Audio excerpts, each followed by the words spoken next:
In a monster bug war, there's treachery at every turn. Enemies with super weapons. Really big, nasty jaws. Foes with superpowers. They just leap onto it and sink the fangs in.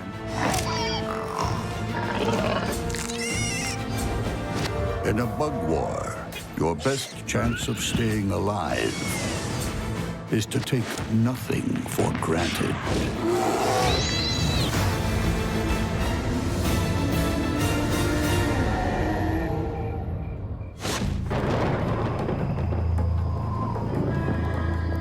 In myths, magical forests are filled with shape-shifting monsters. But in the bug world, there really are such beasts. They morph into their eerie environment to catch their victims off guard. What happens when a gray tree runner mantis and a lichen huntsman drop their invisibility cloaks? Their true and deadly colors are revealed. One of the most powerful tricks a magician can master is to make things disappear. And in the monster bug world, invisibility can mean the difference between life and death. Camouflage is probably the most important form of defense in the bug world, even for really capable fighters like Mantis. Once your foes spot you, you have a good chance of being injured or even killed. They can't see you, they can't hurt you. The gray tree runner mantis has perfected the art of blending in. It moves about the forest like a shadow. This guy is like a ninja who can slip through the enemy territory without being seen, and then launches lightning-fast attack, catching the prey totally unaware. Even the mantis's massive compound eyes are striped, so their enemies can't see them in the trees. Made from hundreds of tiny units called omatidia, they're among the sharpest binoculars in the insect world. Detecting prey where others only see shadows. The size of the gray tree runner's eyes gives a great indication of how important they are. They can spot things that other bugs would have no chance of seeing. The mantis hits its target with pinpoint accuracy.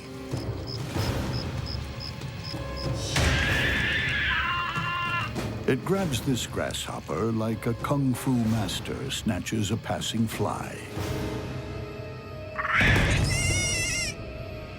But holding it down is a bigger challenge. The grasshopper's legs bristle with spikes. One well-placed kick could deliver a permanent KO. But the mantis has raptorial legs. Once you're trapped, there's little chance of escape. The raptorial legs of all mantises are extremely efficient weapons, even on small species like the gray tree runner.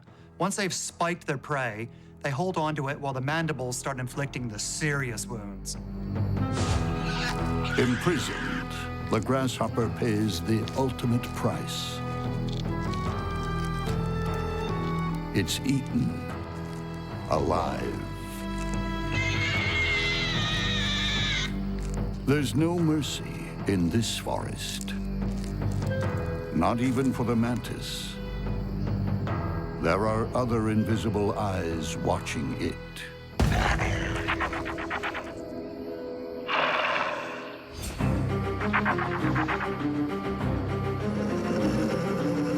The lichen huntsman takes the power of invisibility to the ultimate level.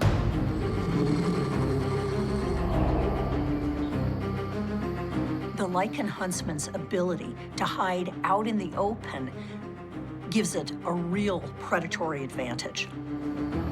If the mantis is like a forest shadow, then this spider is like the ghostly phantom of the underworld. She could be anywhere, anytime, and you'd never know. They're relatively flat spiders that pin themselves against the bark of trees. They've got lots of hairs on their legs that make them blend into the background. They're almost impossible to find. Those clusters of hair not only camouflage, they double as motion detectors or unwitting passers-by. If all else fails, there's her all-seeing eyes.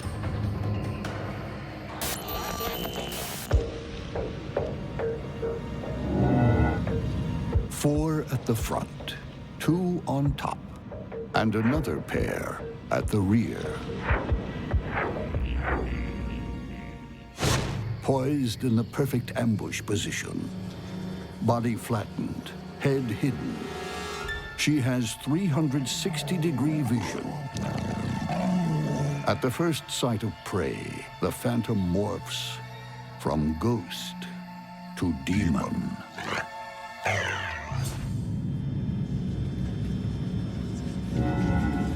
The huntsman spiders have rotated the legs so that they're lateral to the body. And what this means is that they're able to move sideways as effectively as they're able to move forwards. This gives them a much wider range of motion so that they're able to move around fast. As this cockroach discovers, there's no sneaking past the ghost who waits. The cockroach won't make this mistake twice. The sharp-eyed gray tree runner mantis is nowhere near as naive. It knows the perils of passing this ghostly gatekeeper. But it too wants another meal, and a fellow shapeshifter would make a tasty treat.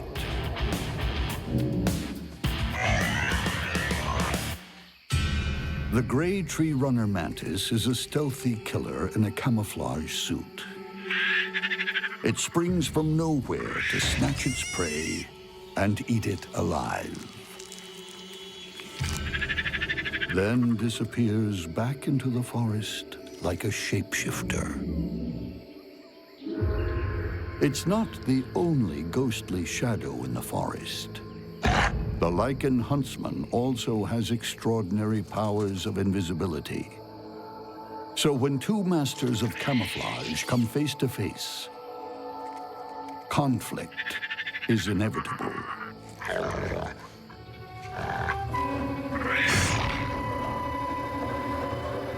You've got a face-off here with the mantid with its good vision and the huntsman spider very close looking at the mantid. And so the question is, who's going to move first?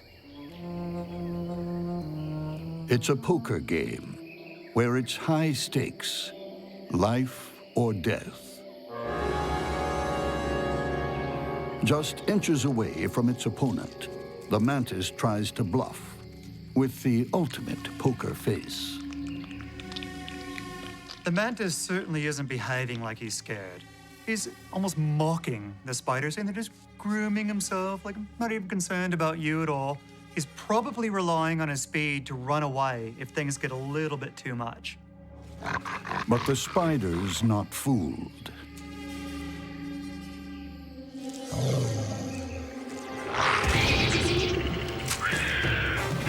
No amount of speed will protect the mantis now.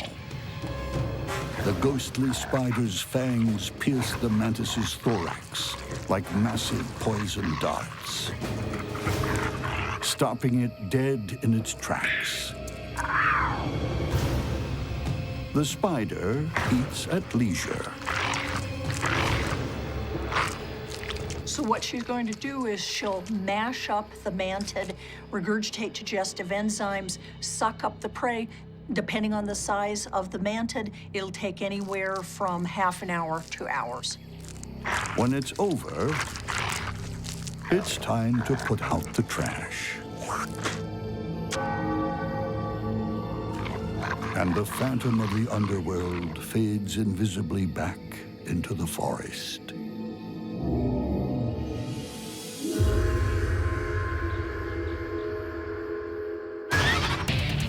In the dead of night, the forest is a dangerous place. It's crawling with cold-blooded killers. And sometimes the difference between life and death all comes down to making one wrong move. What happens when a destructive katydid clashes with a tent spider? The home ground advantage may not be enough. From a distance, it looks like a misty cloud in a rainforest canopy.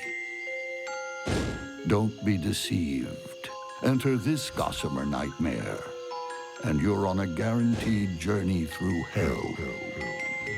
It's the hunting ground of the tent spider. And worse still, where there's one tent spider, there are hundreds. Tent spiders live in groups. Each spider has its own web, but it's connected by frame lines. And the big advantage of this is that they're able to feel vibrations throughout the colony. This is particularly helpful if a potential predator comes through. Less than 1% of all the spider species in the world live in groups of any sort, and these are known as social spiders. This particular spider lives in colonies of anywhere from 5 up to hundreds of webs, with the frame lines between the webs connected. Like a cooperative fishing fleet, with all its nets linked together. The trap is so vast, so complex, escape is unlikely. Tent spiders have unusual webs. Instead of vertically oriented, flat orb webs, their web is horizontally oriented. It's got a peak so that it is essentially a three-dimensional tent. Insects that fly in get knocked down and fall onto the web.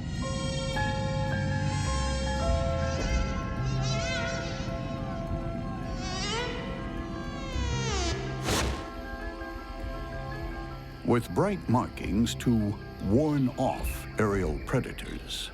These spiders hang out at the very top of their own personal tents, upside down and waiting for company. Tent spiders, like other orb weavers, have 3 claws on the ends of their feet. In between the claws, they have kind of an oily gland. Although they have the 8 legs, they're just barely touching their silk. The special oil keeps tent spiders from sticking to their own web.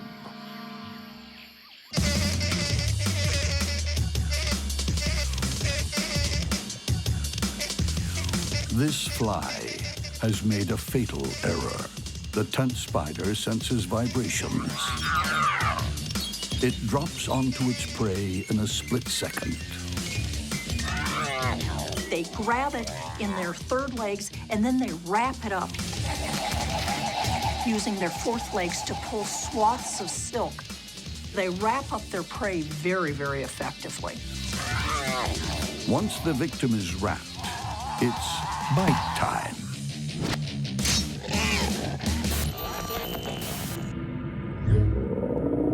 Behind feelers called pedipalps are menacing fangs that curve inwards to pierce and rip their prey.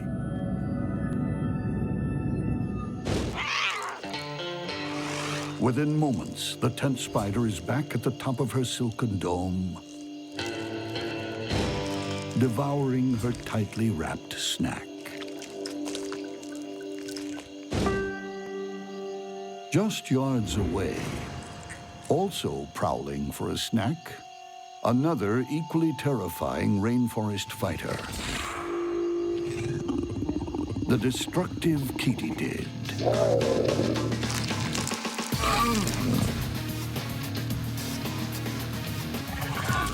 Its super long antennae detect far-off prey.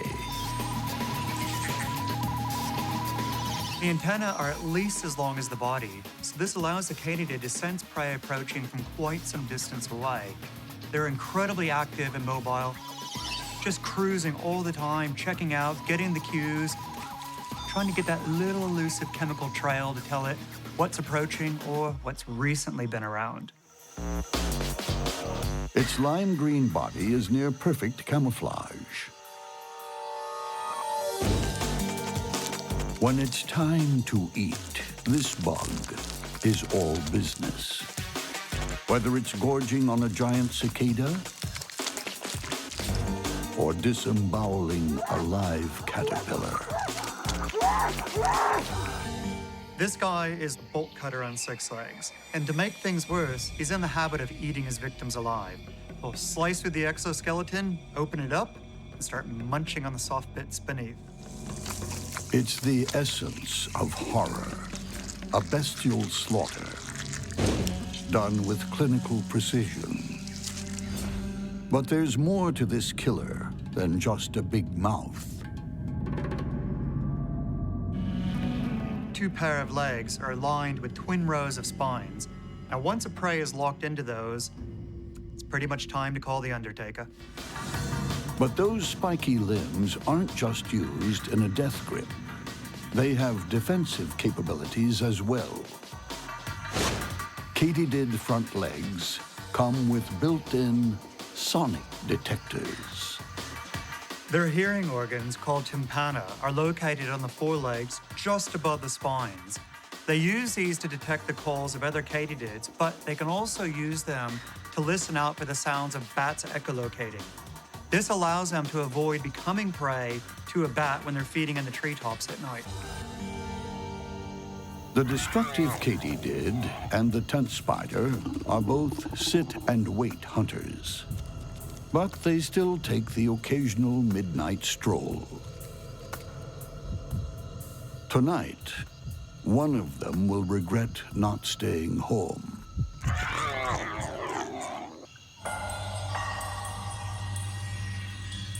Strung across the rainforest canopy is a silken cloud of death.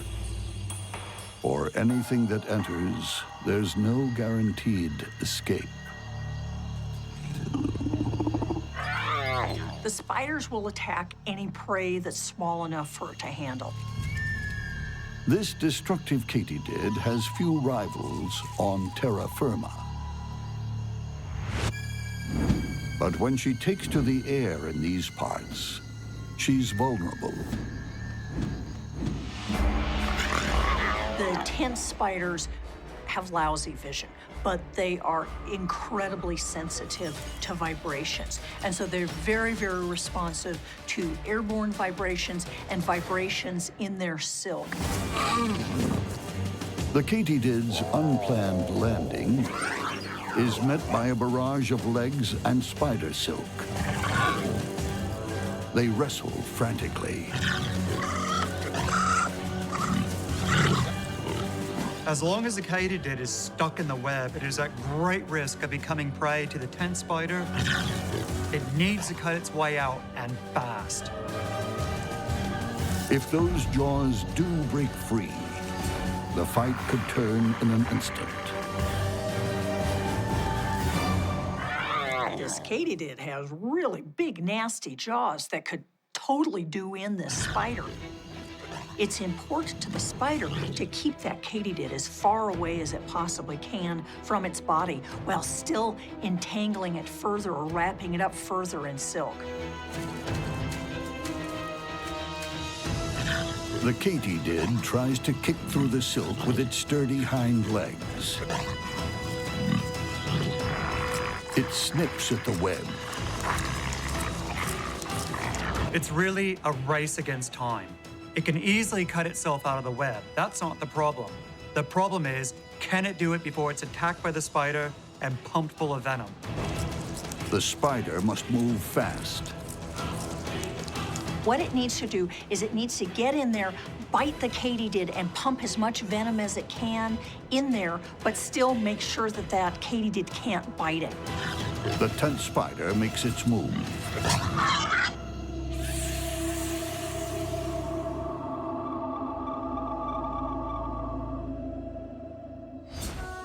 Now it's up to the venom to do its deadly work. Even as it begins shutting him down, the katydid continues to fight.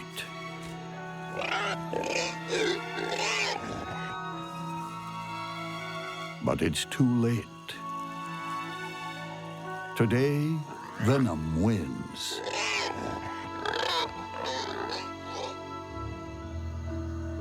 And the silken cloud of death claims another victim.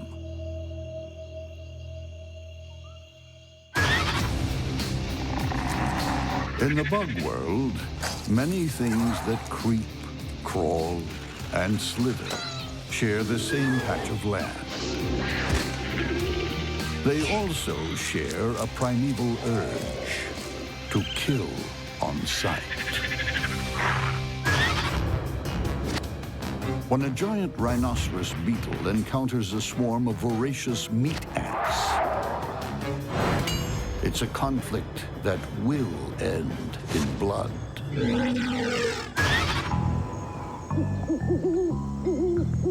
Rhinoceros beetles are like tanks on the bug battlefield. They're among the biggest of all the beetles, titans of the bug world.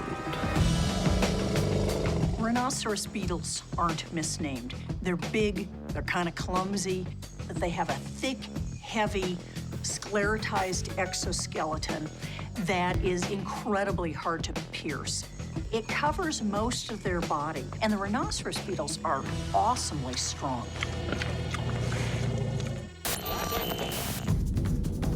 On a power-to-weight ratio, these battle bugs are the strongest animals on the face of the earth.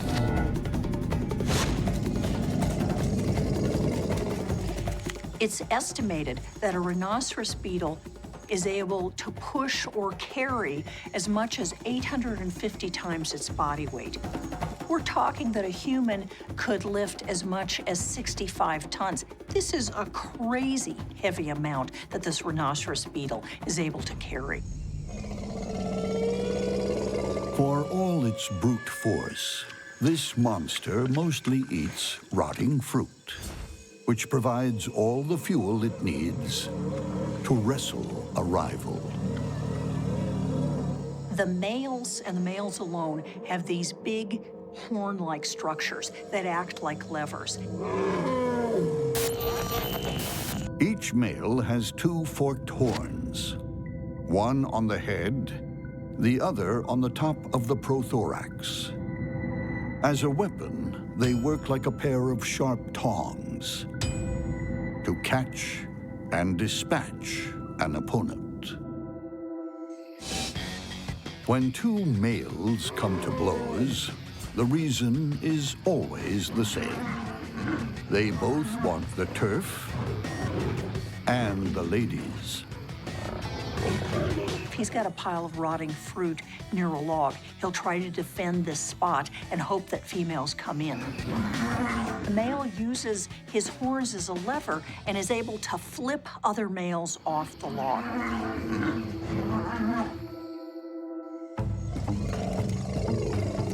But for all his brutish ways, the rhinoceros beetle has one surprising trick up his sleeve. He can fly. The rhinoceros beetle almost transforms itself when it gets ready to fly. It opens its forewings in a click and then lumbers into flight. These are not great flyers.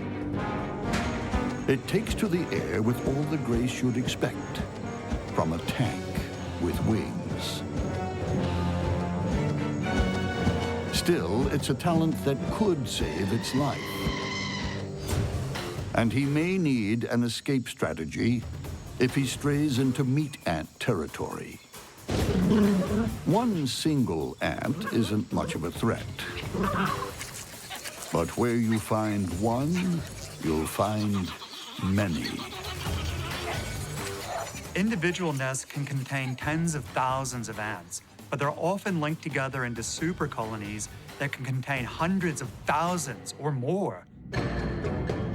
Meat ants don't sting, but they bite with a vengeance, with mandibles honed like steel shears to rip through raw flesh. For the victim, it's death by 1,000 cuts. The ants just swarm over whatever they're attacking, and all those tiny little jaws keep snipping and snipping and snipping until it's history. They can make an animal much larger than them run for the hills. Whenever a meat ant is moving, it's hunting. And there are many mouths to feed. Meat ant colonies have multiple queens, all pumping out larvae that need to be fed. This is why the colonies are always on the hunt. They just have so many larvae back at home screaming for energy-rich food. And when they go hunting, meat ants will go on the attack at any time. These soldiers join forces at a moment's notice. News of a conflict spreads fast through the troops. When an intruder stumbles into the ants' area, the message goes out very, very quickly. It literally spreads like wildfire. Vibration and touch play their parts. But specific chemical signals, pheromones, are the real key to communication. Before you know it, a swarm is on the way, ready to defend against anything. In the eternal tussle for insect supremacy, some bugs are Goliaths, and some more like Davids with a bad attitude. Meat ants are really kind of ill-behaved ants. These are aggressive ants that are perfectly willing to attack. They're scary ants. Meat ants are active in daylight, while rhinoceros beetles get busy at night.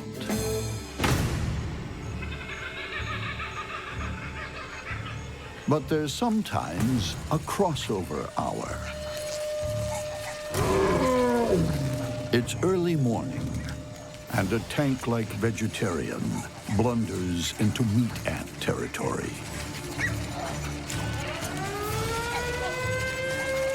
The alarm goes out through the colony. The ants have sent out the chemical signal to call in further reinforcements. So if the beetle's in trouble now, soon he's going to be in even bigger trouble. As the ants start nipping at his heels, he loses his balance and falls onto the nest. The beetle's best defense is its impenetrable armor. Really, the only places where these ants are going to be able to get in and bite at the rhinoceros beetle effectively is at its joints.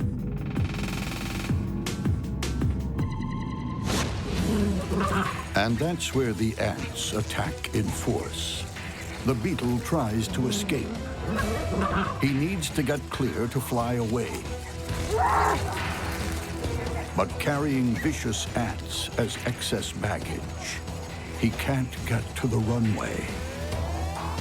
The best thing it could do is fly away, but it gets ready to fly really slowly. The ants dig deeper now. They crawl inside the skin of their prey, spraying formic acid, savagely and relentlessly, Dozens of mandibles are biting the beetle to death. At this point, the beetle's armor is useless. The ants are going to crawl into every crevice they can and bite him into oblivion. In this battle, size becomes a disadvantage.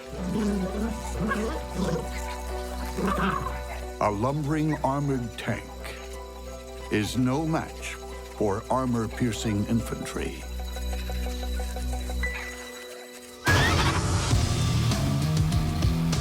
The way some bugs move makes your flesh crawl. Some scuttle, some creep, and some can bring on an instant cold sweat.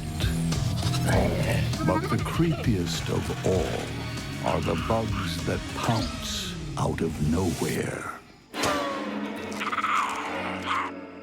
Jumping spiders are really the primates of the spider world in terms of being intelligent and totally alert. When two predatory jumping spiders come face to face, which one will have the jump on the other?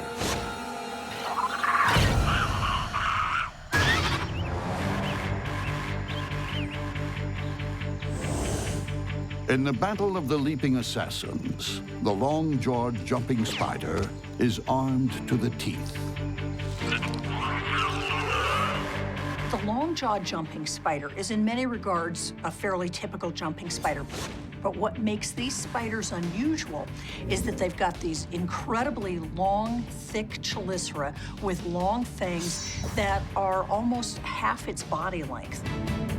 Some spider fangs are barely visible. Not these. These have the potential to be really good weapons. That's bad news for all kinds of prey. Not only that, but you can't sneak past a killer whose eyes are everywhere.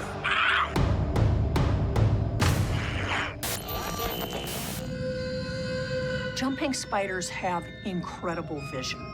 They've moved a number of the eyes back on their carapace so that effectively jumping spiders have 360-degree vision.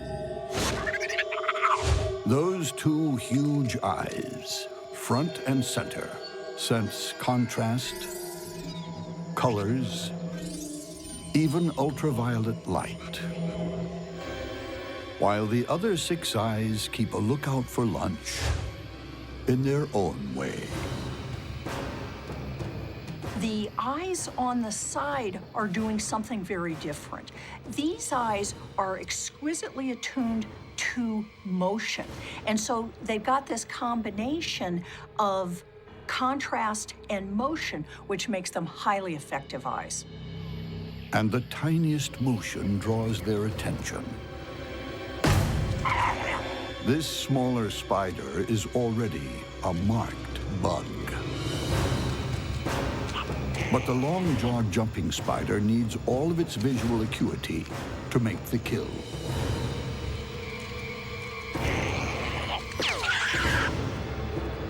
If you're jumping long distances, you need to have good depth perception so you actually land on your prey and effectively catch it. Death comes in an instant, as those elongated fangs skewer the prey. With brains and brawn, the long-jawed jumping spider is more than a match for most bugs its size. But how will it fare when its opponent shares exactly the same talents? Now, the issue here is that we've got jumping spider against jumping spider. The green jumping spider has all the skills and all the smarts of the long jaw.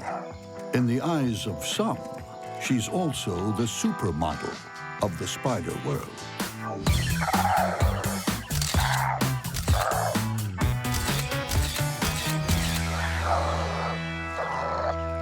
That green jumping spider is absolutely gorgeous and big. In the minuscule world of jumping spiders, big is a relative term.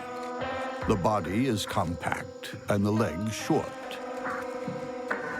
The perfect build for a spider that leaps onto its prey.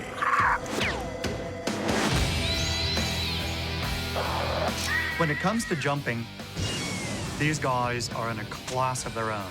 They can launch themselves an amazing 20 times their own body length. Astounding.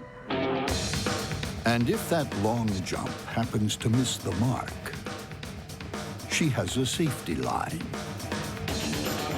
Every so often, she'll touch her spinnerets to whatever surface she's walking across and attach a safety line, just like a rock climber. That way, if she jumps and misses or falls short, she can haul herself right back out. More often than not, the jump is a winner. This time, the prey is a fly. Also renowned for its speed and its wide field of vision. The green jumping spider measures the distance.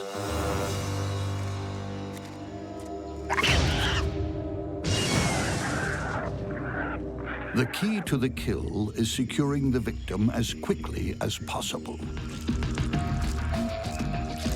The two front pair of legs are quite well developed, and they have these large spine-like hairs on them.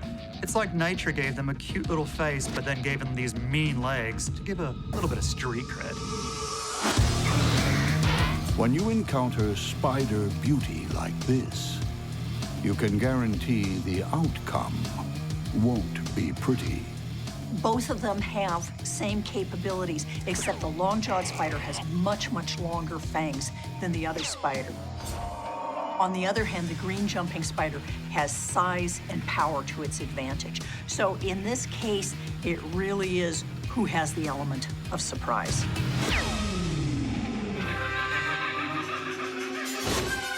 When two species of jumping spider target each other, it's anyone's guess as to which one will lose and which one will live to leap again. It's a close match. The long jaw might have bigger fangs, but, you know, size isn't everything. Then again, sheer body bulk might win the day. Both the spiders have fairly similar intellectual and visual capabilities, but one has a huge size advantage. And for what it's worth, the bigger green gorgeous assassin is a female, while the long jaw is a male. It's a battle of the species and the sexes, as the two jumping spiders get too close for comfort. The first one who sinks the fangs in wins. Jumping spider venom is really quite potent, very, very fast-acting. The larger green jumping spider makes the first move. It's a Mexican standoff. Who will blink first? The long jaw plays safe, but the green beauty isn't giving up. The key in this entire battle is whoever catches the other spider first is going to win. She stalks her opponent.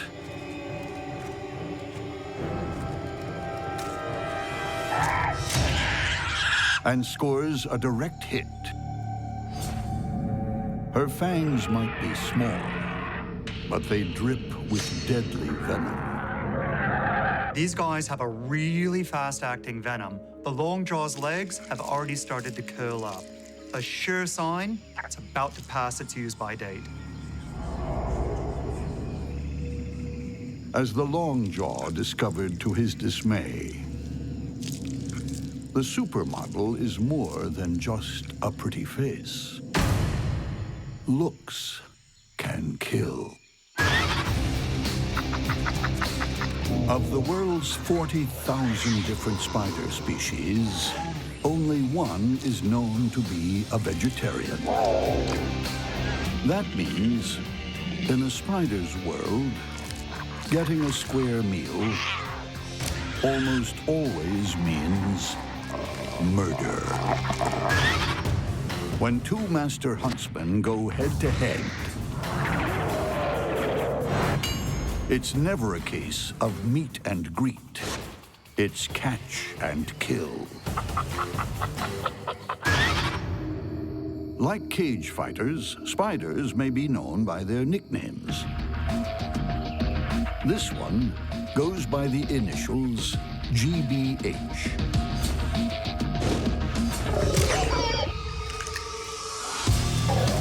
The giant banded huntsman.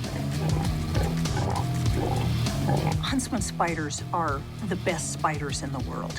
They're big, they're fast, they're powerful, they're great predators.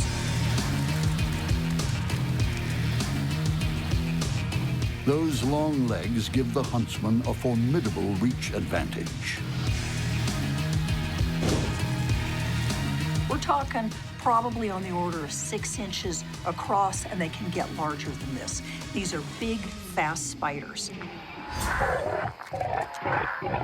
This killer is a lowrider. Its specially designed legs let it hug the ground, so it keeps a low profile. Unlike other spiders whose leg joints hinge downward, the huntsman's legs hinge sideways. This means they can lie flat as a pancake. They can also move sideways, so she can jump in any direction. They are largely sit-and-wait predators. When something comes by, they run out incredibly fast and grab it. She smashes her prey with 2 monstrous fangs. The huntsman also has 8 eyes and giant limbs, bristling with sensory hairs to detect prey. She's a walking seismometer. They're very alert to vibrations. They've also got reasonable vision. If a prey item comes nearby them, they can essentially attack in any direction and do it really fast. So they can just take off sideways. But sometimes she meets her match. Another huntsman. This is the jungle huntsman, a close relative and arch enemy. It has every weapon the GBH has, plus 1 bonus extra. More speed. All huntsman spiders are quick. They have the ability to run fast and react fast. But the jungle huntsman, he's the gold medal sprinter of the lot. Bizarrely, those fast-moving legs extend using hydraulics. Spider blood flows directly into each limb, inflating them into motion. When blood pressure drops, the legs contract. An ingenious system of valves at the body alternates the pressure.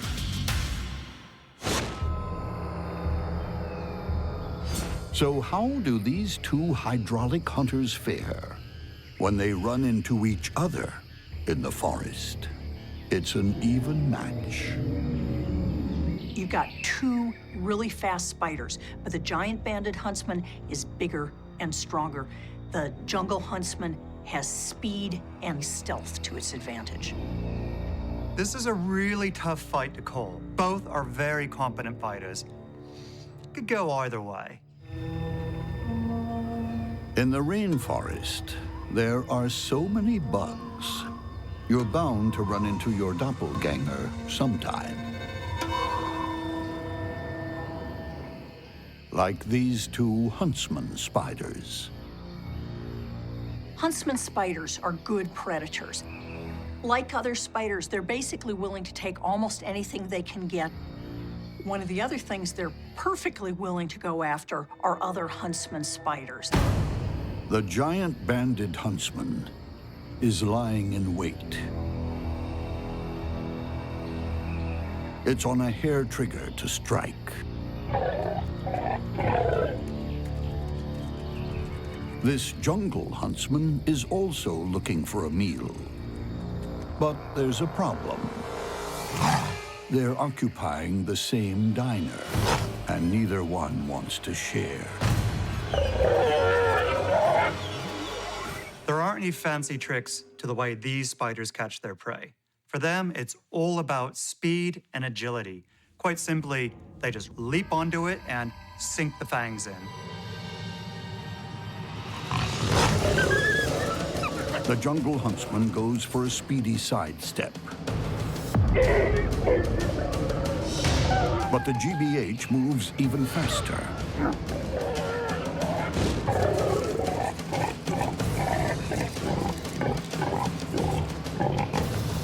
The jungle huntsman is skewered through its soft underbelly.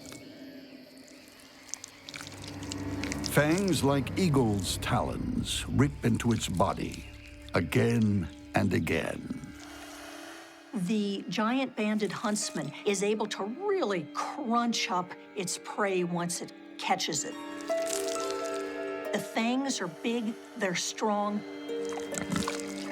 really go deeply, and they're really able to do some damage. One night out with a giant banded huntsman,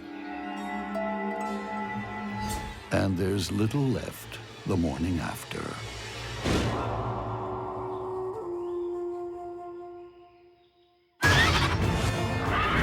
Winning a bug war is often the triumph of finesse over firepower. A finely woven web can neutralize fearsome armaments. Maneuverability can outflank a fast-moving foe. Well-organized infantry can overcome impenetrable armor. And relentless pursuit prevails over hard-hitting weaponry. When you're fighting a bug war, it's the things you don't see that kill you.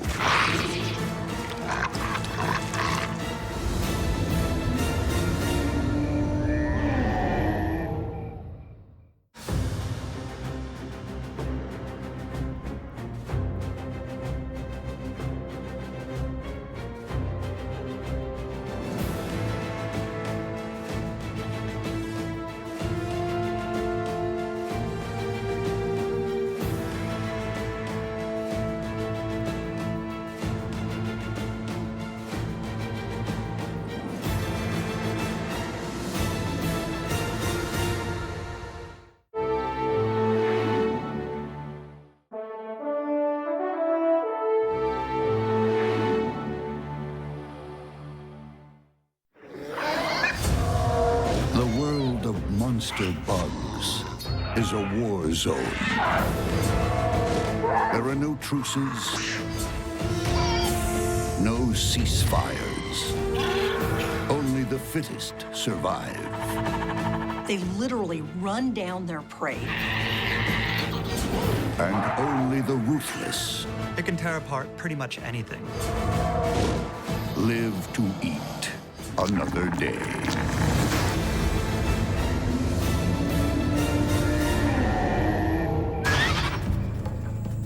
In the monster bug world, there's nothing more unsettling than silence. Knowing that something unheard and unseen is patiently awaiting its chance to kill you. What happens when an ogre-faced spider sets a trap for an assassin bug? It's the skill of one forest ninja versus the stealth of another. In mythology, the ogre is a terrifying monster. Cruel, brutal, and hideous. But in the bug world, this monster is no myth. Ogre-faced spiders are about as neat as spiders come. Their middle posterior eyes, so their posterior median eyes, are huge. Most spiders have 8 eyes, but poor vision. The ogre-faced spider has military-grade optics that turn night into day.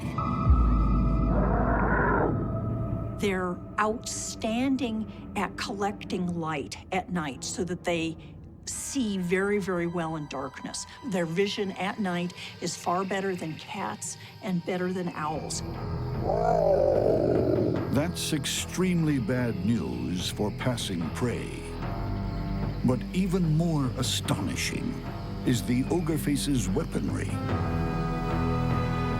What these spiders do that is absolutely unique in the animal kingdom is they build a very, very specialized web. Hanging from a threadbare silk scaffold, the ogre-faced spider starts weaving a weapon. An expandable net that traps the unsuspecting in the blink of an eye.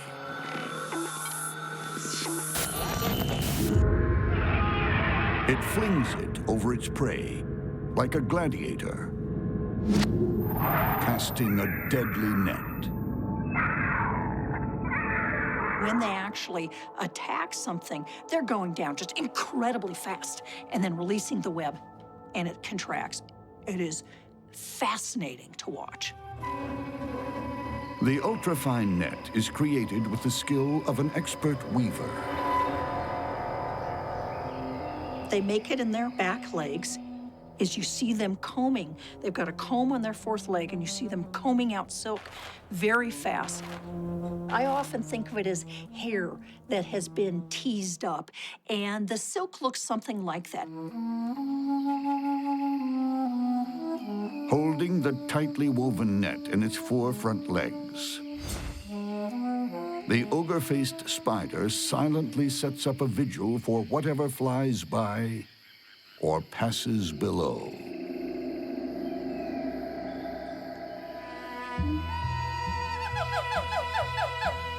Equally fascinating, every bit as silent and deadly,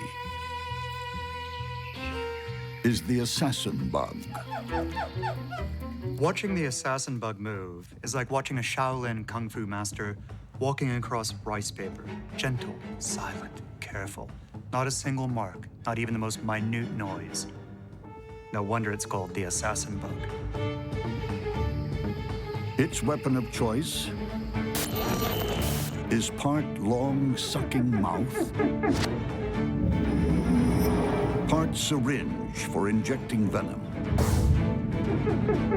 The assassin bug stabs its prey using this long beak-like structure called a rostrum. But with the rostrum, it has additional microstructures called stylids. And what they do is they open up small tears inside the prey, which facilitates the venom flowing in. The assassin bug feeds on any insect it can catch.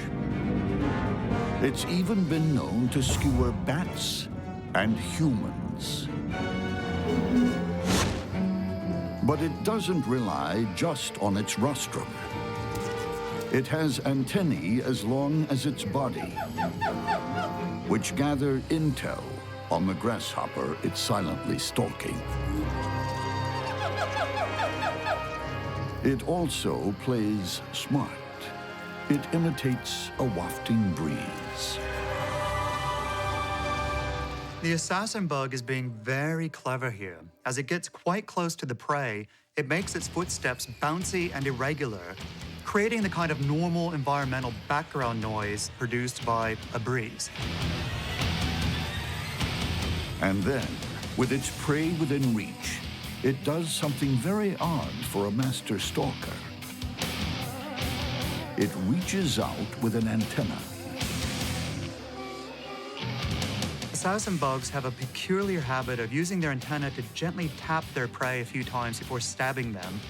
It's a poorly understood phenomenon. We don't know if it's to confuse the prey or even somehow to hypnotize them, but this is what they do. Whatever the reason, it works. The prey doesn't suspect a thing. Then it struck.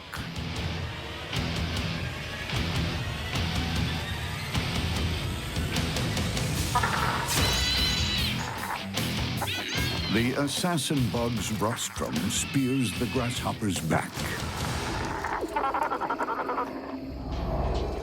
Deadly venom floods its body. The paralyzing action of the venom takes effect in 3 to 5 seconds. At this point in time, the limbs are unable to move. After about 15 seconds, it is completely paralyzed, even though it's still alive. Prey is sitting there immobilized. Other chemicals that the assassin bug is pumped in is now digesting it even while it's alive. By the time the assassin bug is done, 40 to 60% will have been sucked out as a liquid lunch. As darkness descends, a deadly net and a venomous spear will soon become the weapons of choice in a forest as black and as ominous as the grave.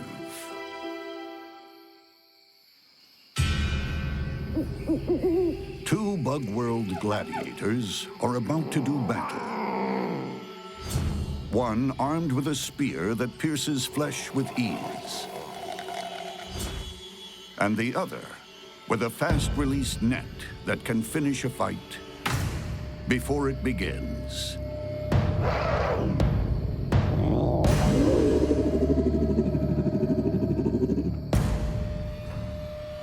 As the spider hovers, the assassin bug closes in, moving ever so slowly, from leaf to branch.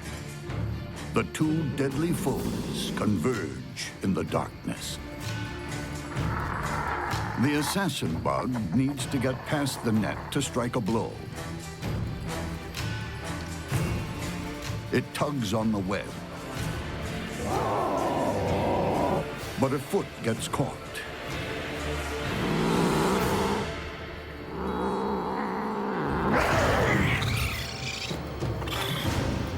In one swift movement, the Ogre-faced flings down the net and scoops its victim into a treacherous tangle of silk. What it will do is it will grab it up, wrap it up with more and more silk, so there's no chance that the assassin bug is able to get its piercing mouth parts out. There's nothing that the assassin bug can do that's going to hurt the ogre-faced spider. The ogre wraps quickly while keeping her distance. The assassin bug stretches its legs to break free of the death shroud. It's too late. With the deadly rostrum safely encased in silk, the Ogre-faced moves in for the kill. The would-be assassin takes a hit of paralyzing venom.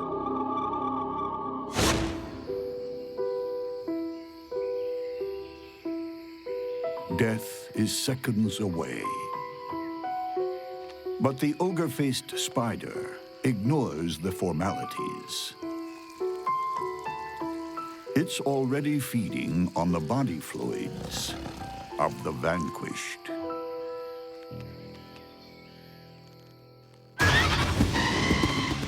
In the world of carnivorous bugs, murder is a way of life.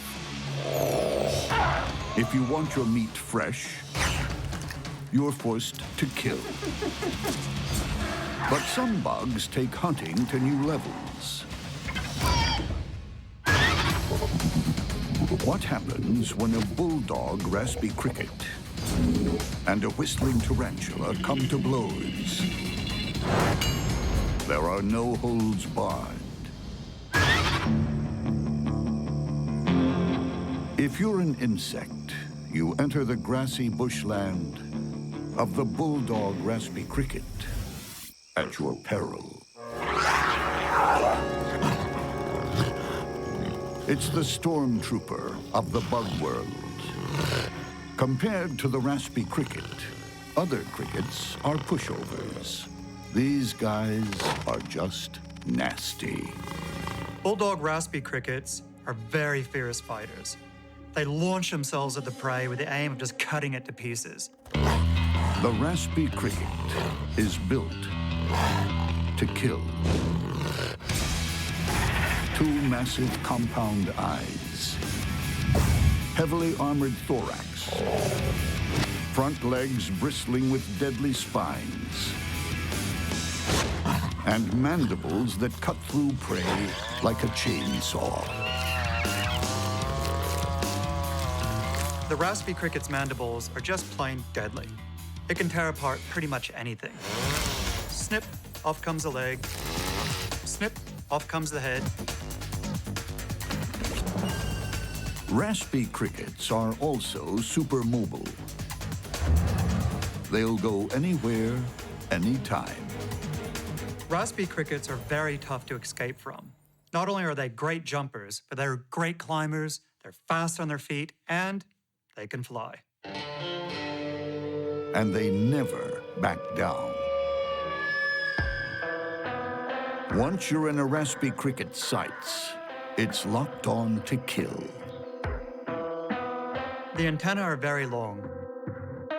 They use them both to pick up the scent of the prey, but also physically to tell them what's nearby.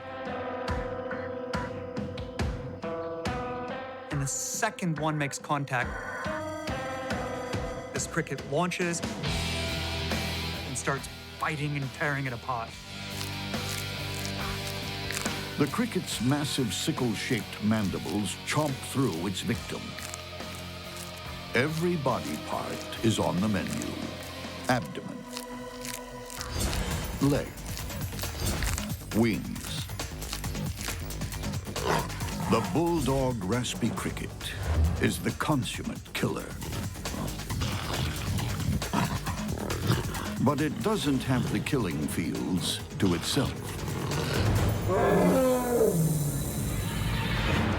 Nearby, there's a menacing murderess.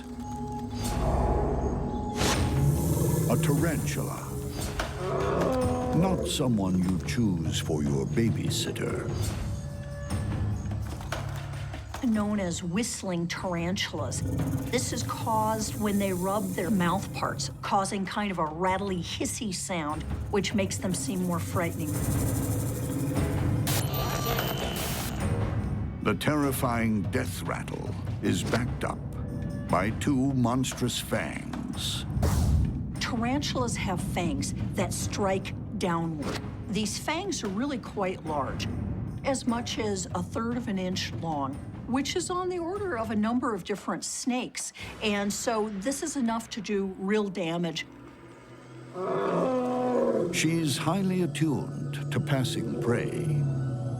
She doesn't hear them coming. She doesn't have ears. What she does have is hundreds of sensory hairs that pick up vibrations in the air.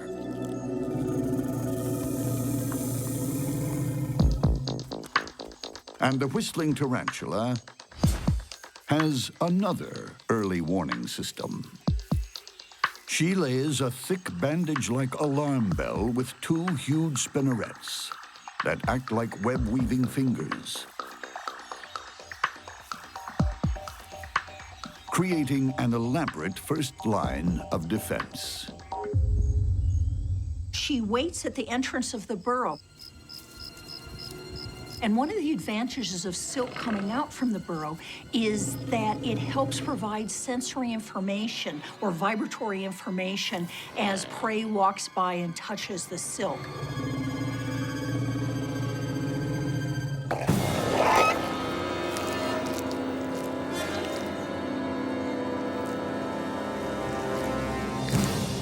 This regular cricket was easy meat. But what happens when the whistling tarantula faces a much nastier bulldog raspy cricket? A fight between these two could go either way. I think the raspy cricket will try to use brute force to overpower the tarantula and get in a damaging bite before the tarantula can sink its fangs in and deliver the venom. Some in the bug world don't kill to live. They live to kill. They don't just attack, they annihilate. The whistling tarantula is a murderess. Armed to the teeth with dagger-like fangs that spear through her prey like a knife through butter.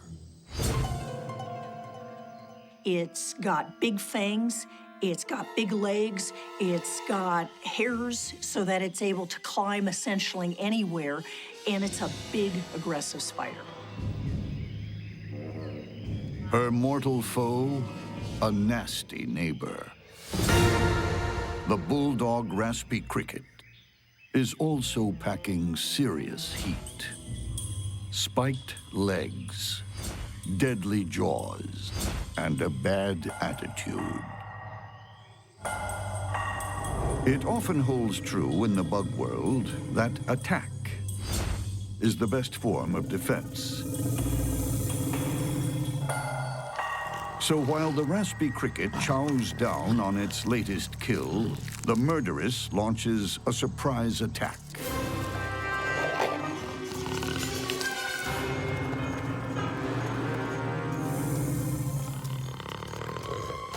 The cricket lashes out with its spiked legs. The tarantula retreats, with good reason. She's missing a leg. She heads for home to lick her wounds and mend her web. She'll go into the burrow and then cover up the entrance of the burrow and seal it up. So essentially predators aren't able to get in while she's in the burrow and while she's relatively incapacitated. But the bulldog raspy cricket has developed a taste for spider drumsticks. It's stalked its injured victim to her home. But she's down, not out.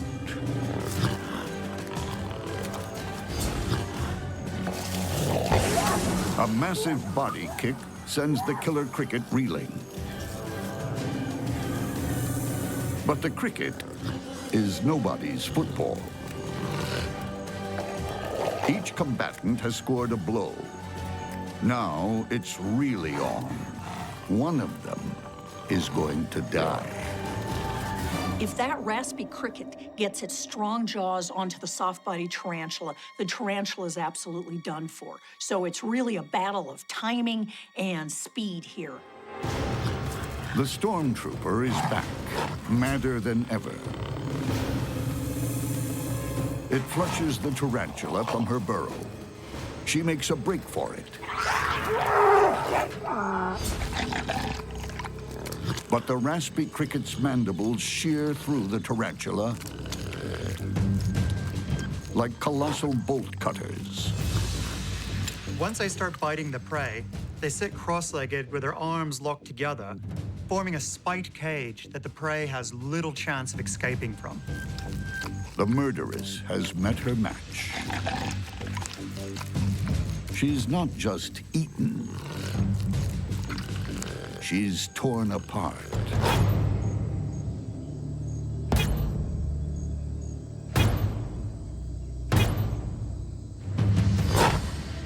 Few creatures leave such a bloody battleground. The monster bug world is full of natural athletes. Some are gymnasts, others base jumpers. Then there are kickboxers and trapeze artists. But the gold medal winners are those who execute the snatch and bite. When a house centipede and a swift tree mantid meet to compete, the loser will become the winner's trophy.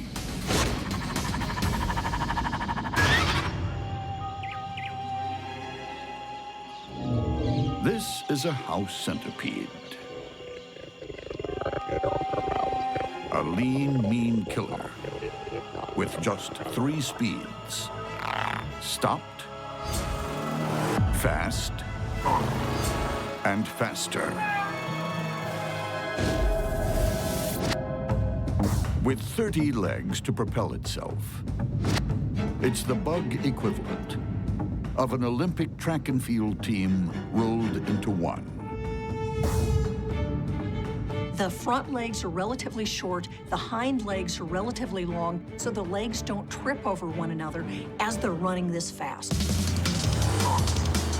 When the house centipede feels the need for speed, it covers up to 16.5 inches of ground every second. That's like a human sprinting at 42 miles per hour. It's a unique design where even a couple of spare limbs are put to good use. The centipede has venom claws. These are evolutionarily modified front legs that are sickle-shaped organs that are extremely flexible and are able to inject venom into the prey, plus help tear it apart. But deadly venom and lethal speed are useless unless you can see where you're going. These centipedes have huge compound eyes. It's clear that they're using vision to track their prey, and this might be related to the speed at which they're chasing. This cockroach would do well to run for its life. But you can't outrun a gold medal sprinter.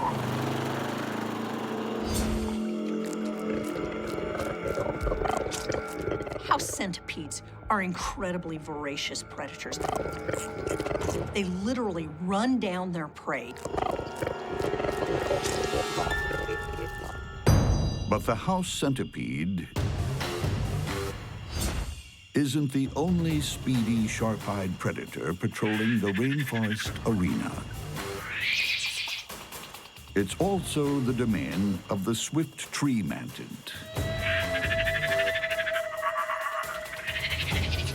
An accomplished all-rounder at blood sports. These are a pretty small mantid, only about 1 inch in length, but they're just as capable as a larger mantid and can punch well above their weight. Its opponents are hit with a deadly combination. Powerhouse limbs, mean mouth parts, deadly spikes. The swift tree mantid is like the leopard of the bug world. It's really well camouflaged, it's fast, and it tears its prey apart with savage bites. Thanks to its huge compound eyes, it also has superb vision. The swift tree mantid has enormous eyes and incredible visual acuity. That's particularly important where both predator and prey are relying on camouflage. If it can pick a prey just standing out a little bit, or a tiny shadow where there shouldn't be a shadow, or a little flicker of movement, that can be enough to give the game away. The mantid is no slouch at concealing itself either. It's a medal winner when it comes to hide and seek. Evolution has resulted in the swift trees having perfect camouflage. Imagine it's like a special forces soldier having a camo suit that allows him to match perfectly the bark that they're on. So just by standing still, they disappear. And if their camouflage ever lets them down, they're super fast out of the starting blocks. With all the confidence in the world, they leave just about any predator in their wake. The swift-tree mantid is extremely alert and bold. These guys are quite confident to just brazenly stroll around the smooth bark that doesn't offer any nooks or crannies to hide in. That's because they know they can outrun pretty much any predator that comes by. When the swift-tree mantid and the house centipede compete for gold, this is winner takes all. Deep in the rainforest arena, two cold-blooded killers are about to slug it out for the gold medal in combined blood sports.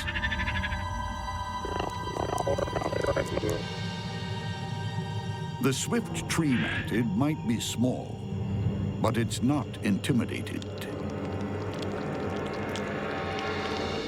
The swift-tree mantid is extremely alert and bold. It's seemingly unafraid of aggressors, even ones much larger than itself. When confronted, it'll stand its ground, pull some intimidating-looking poses, give a wicked stare.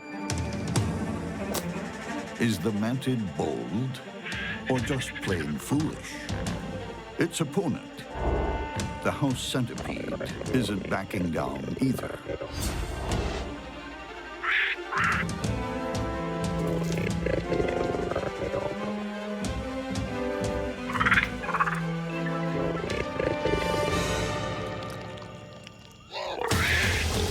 The mantis strikes first. It catches the centipede off guard. But the bigger centipede counters and stabs the mantid with its venom claws.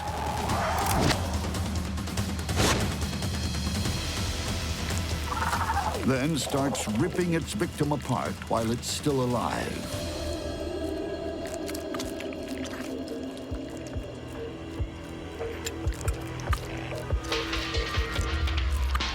The mantid's insides get sucked up like a sports drink.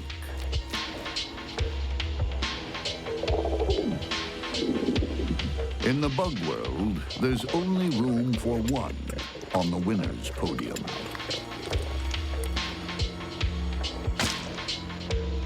There are no silver medals.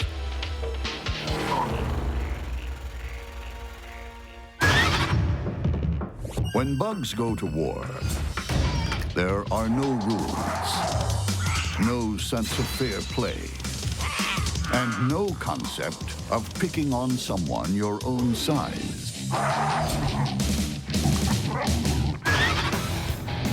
When a marbled scorpion takes on a trap-jaw ant, size will matter.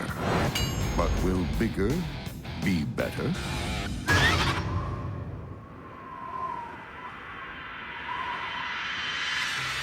This ancient rainforest is home to one of the bug world's most durable survivors, the marbled scorpion. Its weapons might be primitive, but they've been tested by time. Scorpions have chased down their prey for more than 300 million years. They're really evolutionary survivors in that they are effective predators that know how to get the job done. The scorpion's tools of the trade are an ostentatious display of murderous intent. Anything but concealed weapons. Scorpions have two main weapons. They have their pinchers, where they're able to grab prey, hold it, and tear it apart. In addition, they have the tail with a venomous stinger at the end. So they're able to grab prey, crush it, and sting. Scorpion venom can kill in an instant. But its eyesight is weak. Instead, the scorpion locates its prey with sensory organs that work like high-tech antennae. They've got something that are known as pectines behind their fourth pair of legs on their belly. They act like radar, so they're very sensitive to chemical information, to vibratory information on the ground below them. The marbled scorpion is also very wily.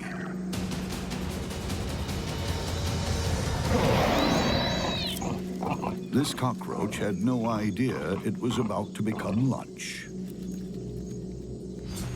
Grabbed and stung, it's carried away to be ripped apart and devoured. Like spiders, scorpions prefer their food runny. Draining the liquefied flesh of this cockroach is like sipping a meat martini. When a marbled scorpion goes hunting in the rainforest, most small creatures give it a wide berth. But not all are so easily intimidated. Much smaller in stature and just as determined is the trap-jaw ant. And like the scorpion, it comes armed with two fearsome weapons. One at the front, one at the back. The trapjaw's sting is very potent, and because they can use it over and over again, they can come in for a first strike, back off, and then just wait for the venom to start to take effect, and then come in for another series of stings to finish the prey off. But the front end is also loaded with a hard-hitting weapon. The trapjaw mandibles open a full 180 degrees, much like a crossbow, and then it's set, all that force waiting. The minute something touches one of the delicate sensory hairs on the inside, snap shut with incredible force. The peak force is equal to 300 times the ant's body weight, and the speed is astonishing.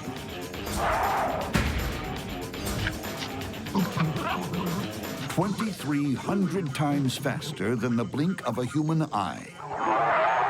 The force is so strong, it can actually pop the prey open, sort of like a melon being crushed to expose the soft inside. What a way to go. But those jaws don't come alone.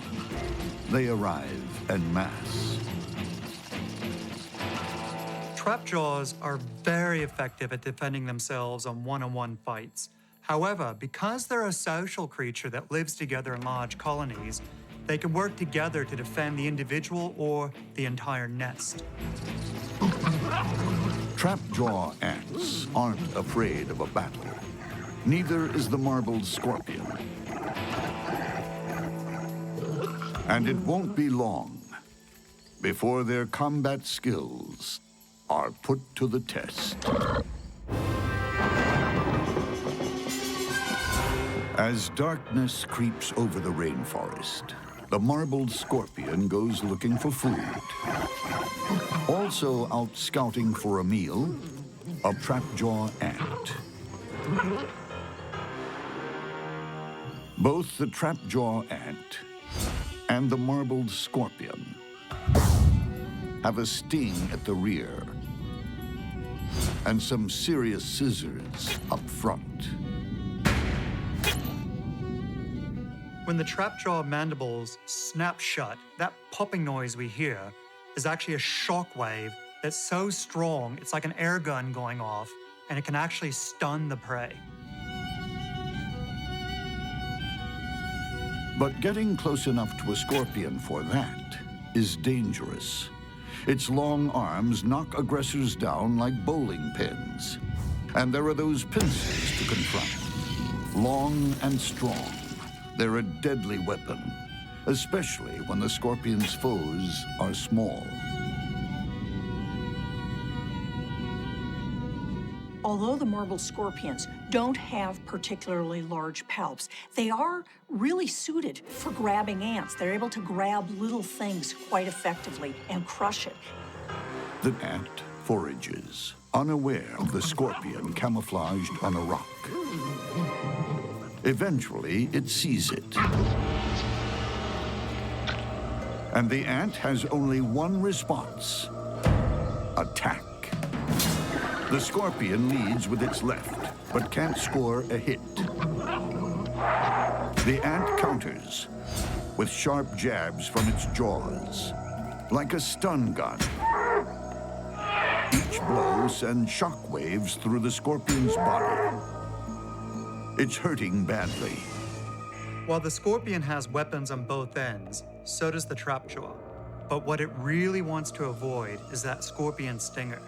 So its best strategy is going to be get in a quick first sting, back off, wait, and then once the venom kicks in, come back for a series of killer blows. The strategy is working. The scorpion is down, but not out. The lone ant calls for reinforcements. These ants, they're constantly in communication with each other through touch, body movement, the use of chemical signals. The call to arms is fast and effective. Troops arrive in force. This doesn't look good. Scorpion should get out of there as quick as possible. The scorpion is totally outnumbered.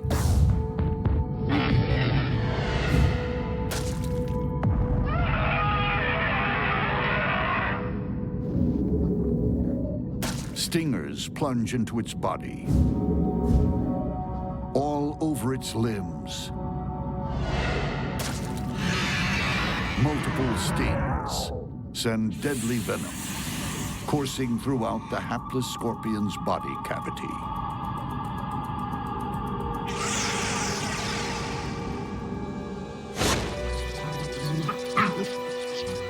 Totally paralyzed, those once fearsome claws are useless. The marbled scorpion is destined for a marble mausoleum. A scorpion known for its venom is being taken down by an ant that isn't known for its sting, but is absolutely known for its jaws. It's the ultimate in dignity. A rainforest supremo is dragged from its rocky pedestal to be cut apart and fed to ant larvae.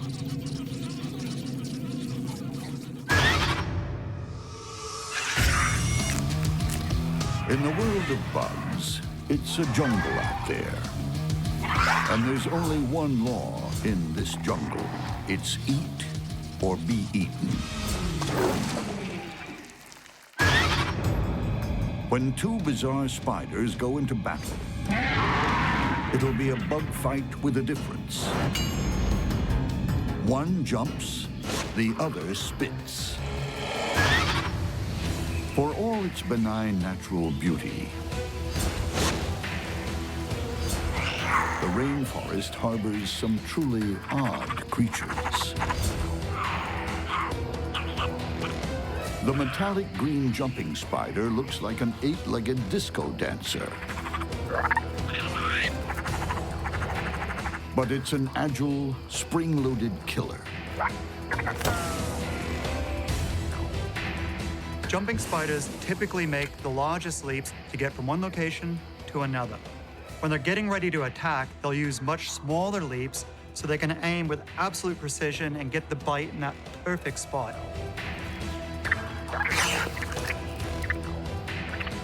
The jumping spider might be tiny, from end to end, no more than a thumbnail. What it lacks in size, it makes up for with sheer athletic ability. And it's got something else: brains. Jumping spiders display a level of awareness that is remarkable, far beyond most other spiders or bugs. They're intelligent and inquisitive, but most remarkably, they can adapt their hunting as the situation changes.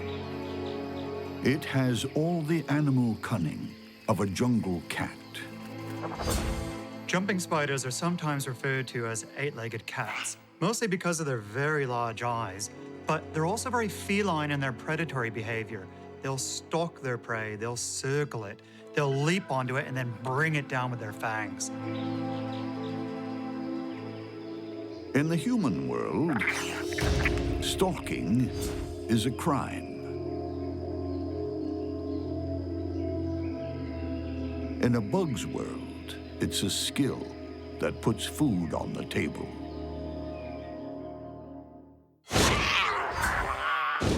But the jumping spider isn't the only clever predator in this jungle.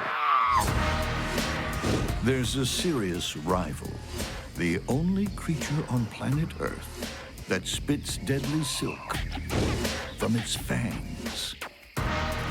The spitting spiders are generally pretty small, shy spiders. They've got 6 eyes, which is relatively unusual. And they've got an absolutely unique weapon, and that's the ability to spit silk. They rear up, they start vibrating their fangs, and then ejecting silk out of their fangs. It's really sticky. It contracts and effectively just pins an insect or another spider down to the ground. Most spiders have silk glands in their abdomens, but the spitting spider comes with reinforcements. 2 extra glands in its oversized head. The spitting spiders have modified their venom gland. The front of the venom gland produces venom the same way in other spiders, but the back end is modified so that it's producing a combination of glue and silk. The deadly concoction is about to be unleashed on this unsuspecting cockroach. So fast, the human eye can barely see it. The sticky silk shoots out and pins the cockroach to the bark. It'll come in and sting the prey very rapidly and then back off and wait until the venom actually works on the roach. A cockroach isn't much of a foe.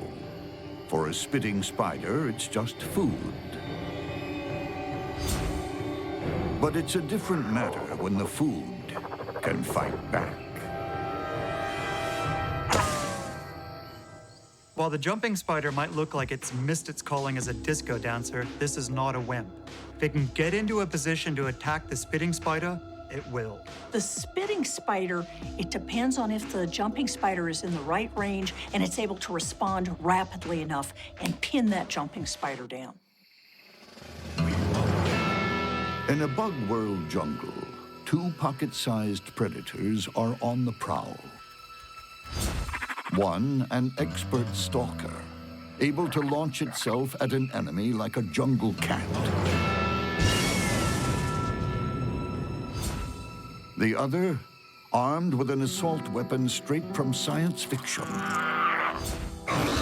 Fangs that spit deadly silk with pinpoint accuracy.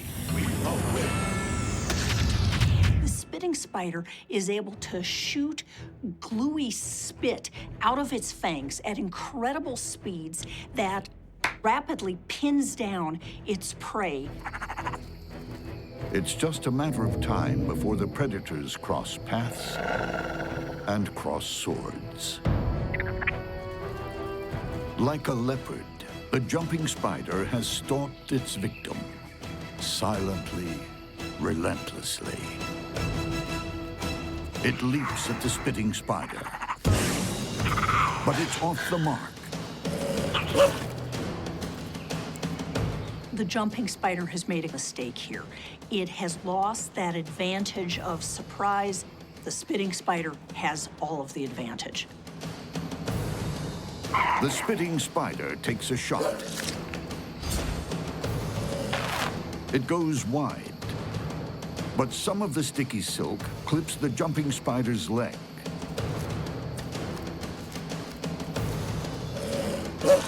And the spitting spider fires off another round. Only in slow motion can the airborne mass of sticky silk be seen. As the jumping spider is glued flat in the fork of a branch, the spitting spider comes in to administer the kill shot. This just shows how important it is to get it right the first time.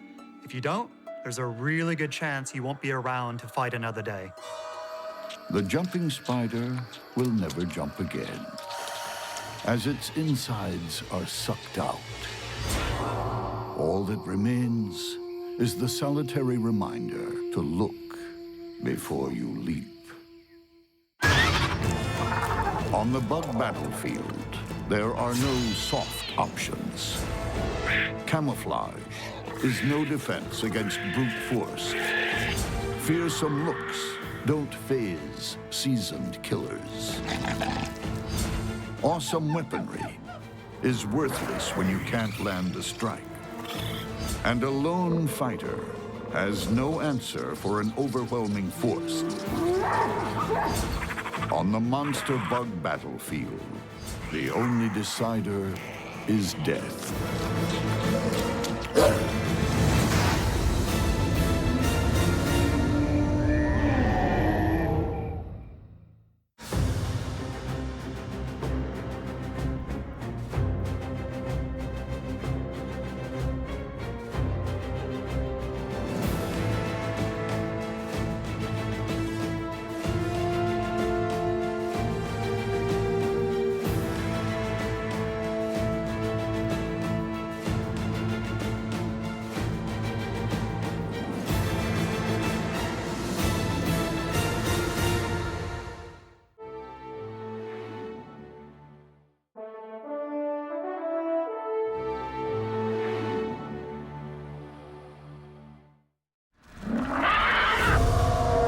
In a bug's world, life is always in the balance.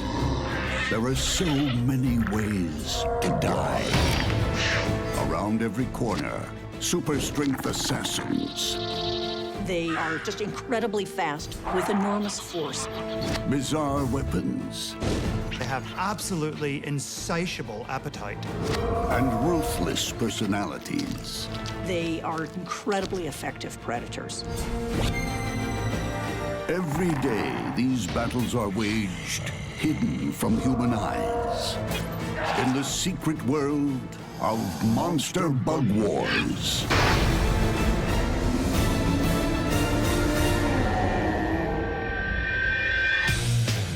The rainforest, rich, beautiful, frightening.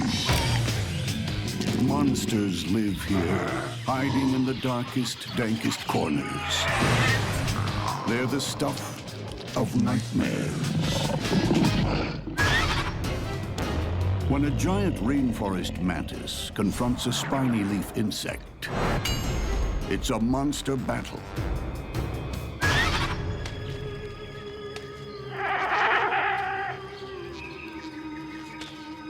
It's one of the rainforest's most bizarre citizens. A creature so strange, it could be from another world.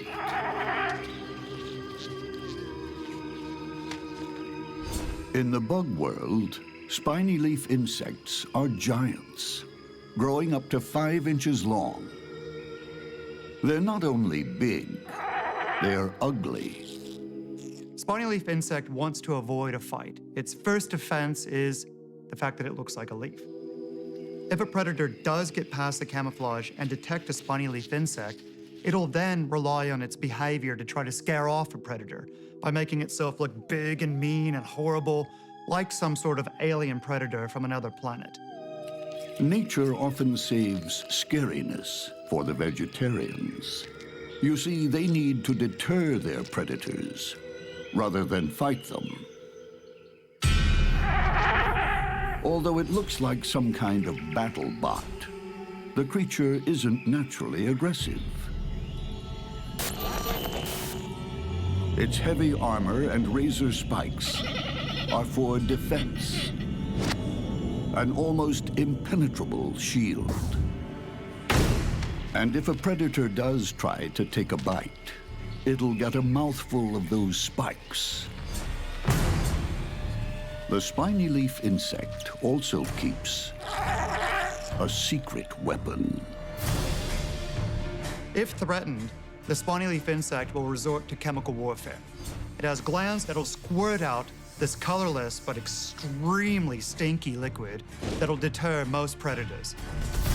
A stinking, ugly, spiky giant should be left alone. But in the rainforest, there's one creature who's not so easily deterred. It's an evolutionary success story. The giant rainforest mantis. A strong-arm assassin and stealthy ninja rolled into one. Mantids need to eat all the time, so they're very hungry. They're looking for prey all the time. They're on duty all day long. Turns out that they're one of the top rainforest predators. It's the T-Rex of the bug world. With a powerful stance and lethal forearms. Spikes and lightning-fast grappling hooks ensure nothing escapes. The strike can happen anywhere from 30 to 50 thousandths of a second. So this is like 1/20th of a blink of an eye. Mantids engage in aggressive mimicry. And what this means is they camouflage themselves so their prey doesn't see them. Matching in with the vegetation, in this case our giant rainforest mantid, is a nice green. It blends in. Prey items that are walking by, they just don't see the mantid until it's simply too late.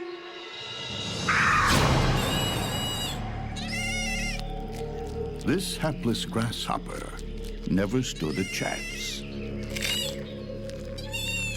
There's one more thing about the giant rainforest mantis.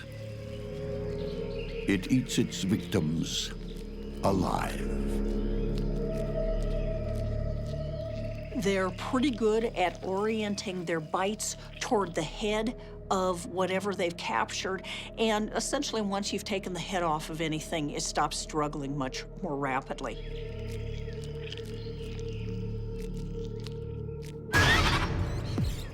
The best defense against the mantis is to avoid it at all costs.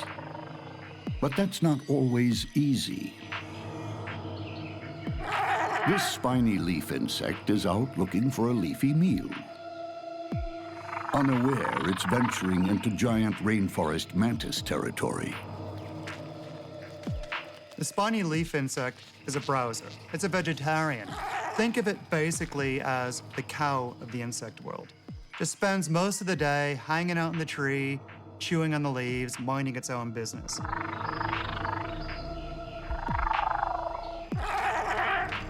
The leaf insect has attracted the attention of the mantis. And when these two giants of the rainforest come face to face, neither backs down. The mantis is the natural aggressor. It's sizing up the monster before it.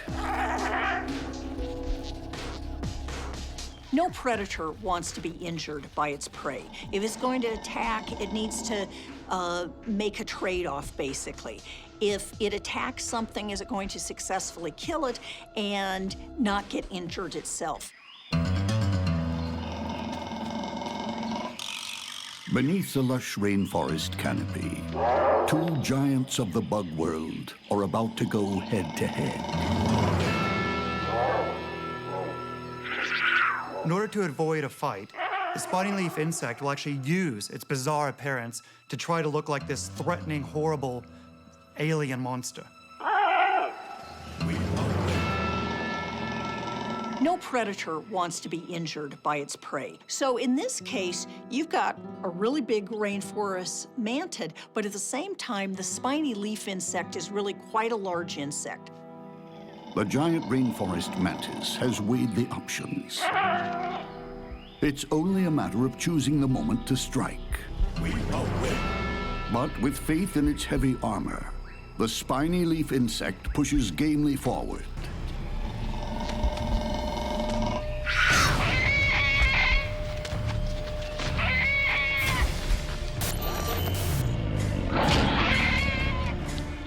The mantis's powerful jaws start slicing through its victim.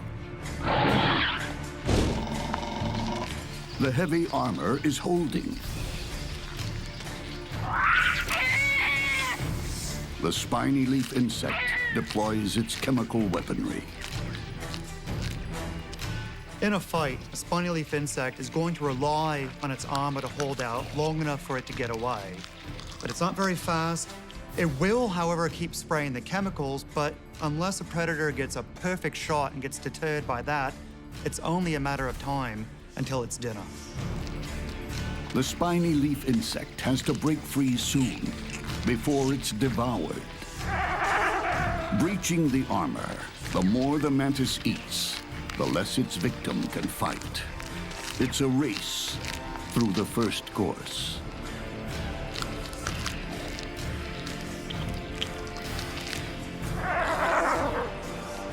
Mantis mouthparts work overtime as cutlery. Mandibles slice and dice, while feelers fork it in.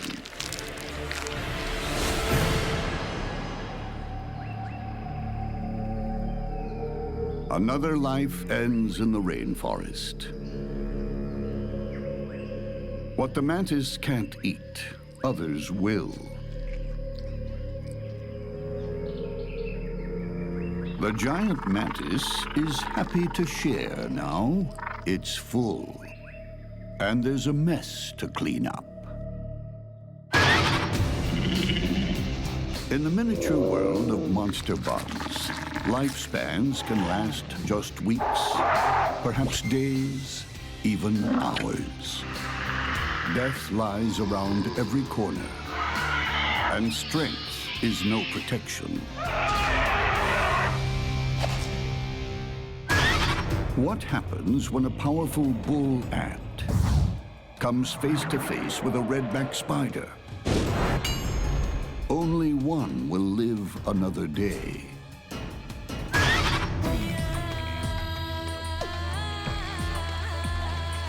In the ant world, life is all about the colony.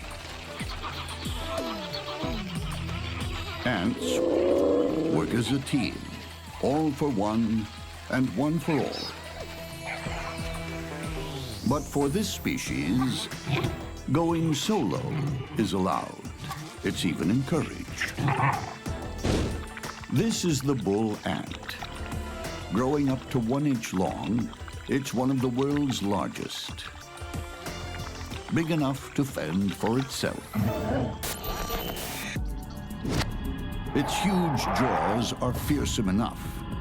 They lock like a vice, inescapable. But it's the other end you really need to worry about. This lethal stinger delivers venom in multiple doses. The bull ant sting is one of the most painful things in the world. And unlike a bee, they can sting over and over and over again. Although it's a tough guy, this worker is tempting fate today, out on its own, a long way from home. It's on a mission to bring home food for the colony's larvae. Everyone's depending on it. Bull ants are free-roaming wanderers who hunt alone, and they don't actually eat what they catch. Instead, they take it back to the nest for the larvae, who have an absolutely insatiable appetite. To the bull ant, the world is a chaotic landscape of sights and smells. So it needs hyperactive antennae and bulging eyes, But the bull ant has something else. Twin claws on every foot give it the powers of an action hero with attitude. The bull ant is the pit bull of the insect world. He's aggressive, fearless, and will take on any opponent, even those much larger than himself. And bull ants will take their captives, dead or alive. Their sensors are always on high alert. A bull ant has an incredible capacity for detecting scent and smell. It can tell it not just who's around, but what it's doing. This spider is a casualty of another skirmish. But the bull ant makes sure with a kill shot from its lethal stinger. It's not fussy. This spider is food. Bull ants are amazing predators. They're voracious and incredibly efficient. They devour all in their path. The tasty meal of spider is dragged back to the colony. And if obstacles are insurmountable, those trapped jaws are powerful enough to sever limbs and take spider drumsticks back, one at a time. To the uninitiated, the bull ant can be mistaken as vain. It looks like it's constantly grooming, but it's actually cleaning its sensors for battle. Ants need to groom in order to clean their sensors, such as their antennas. Much as when we're driving our car, we need to clean our windshield if we want to be able to see.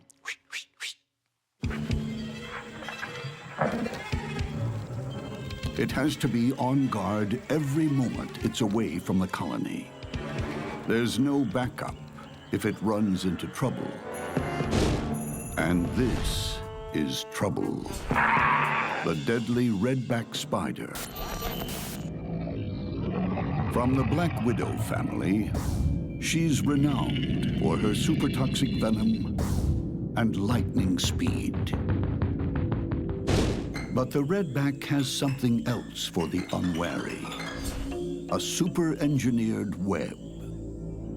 There's usually a number of components. It often has an upper area where the spider is hanging in the middle, and then, most importantly, it has a number of lines going down that are just covered with globs of glue, so that if something walks into these lines, they tend to break the lines. It causes a vibration going up, plus they get stuck in the glue. And as they struggle trying to get loose from this, then at that point, the spider comes down and nabs the prey. She specializes in tailor-made straitjackets. With lightning speed, she spins a suffocating silk suit that's only worn once.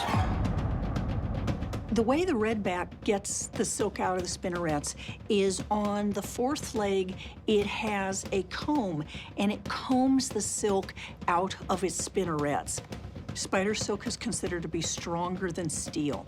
It's considered to be the strongest biopolymer known. Few creatures leave a redback's web, and the bigger they are, the harder they fall.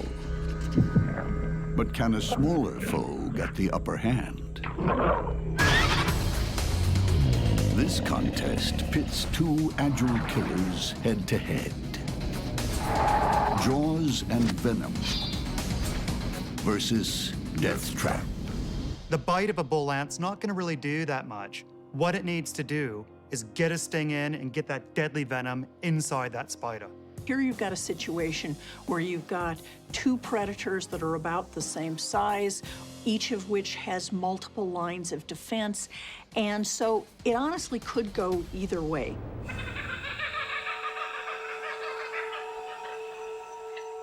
This bull ant still hasn't found dinner for its colony. It forages deeper into a log, unaware of the deadly trap ahead. Although the redback is venomous, actually her most important weapon is her web. And her web is like Kevlar dripping with superglue. One false step is enough.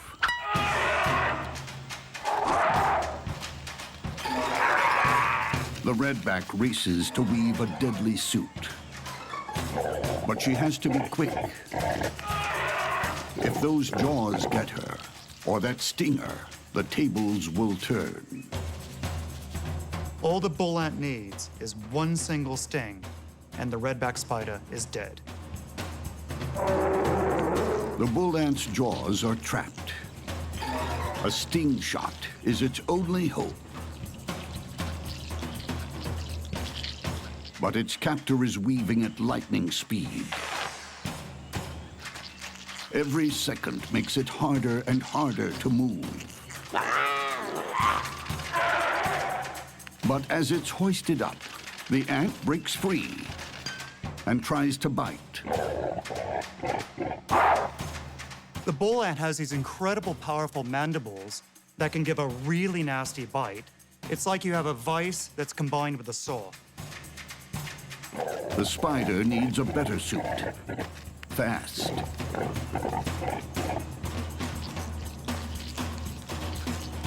Again, her wraps subdue the ant. Only now can the redback get close enough to inject its venom.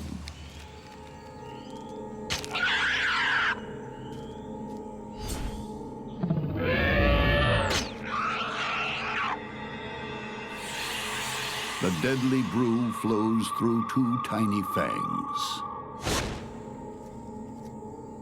The venom is going to attack the nerves of the bull ant, killing it almost immediately. All the spider needs to do is wait, as her victim dies in a silk shroud.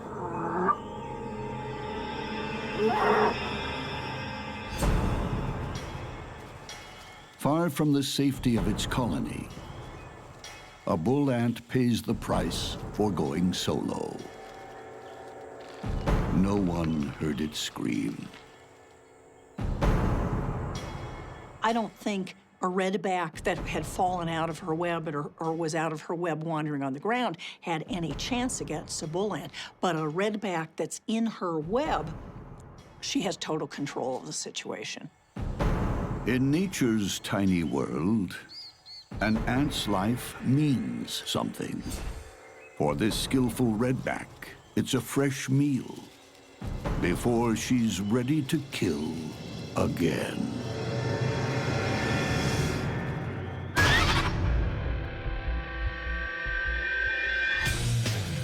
The world is crawling with bugs.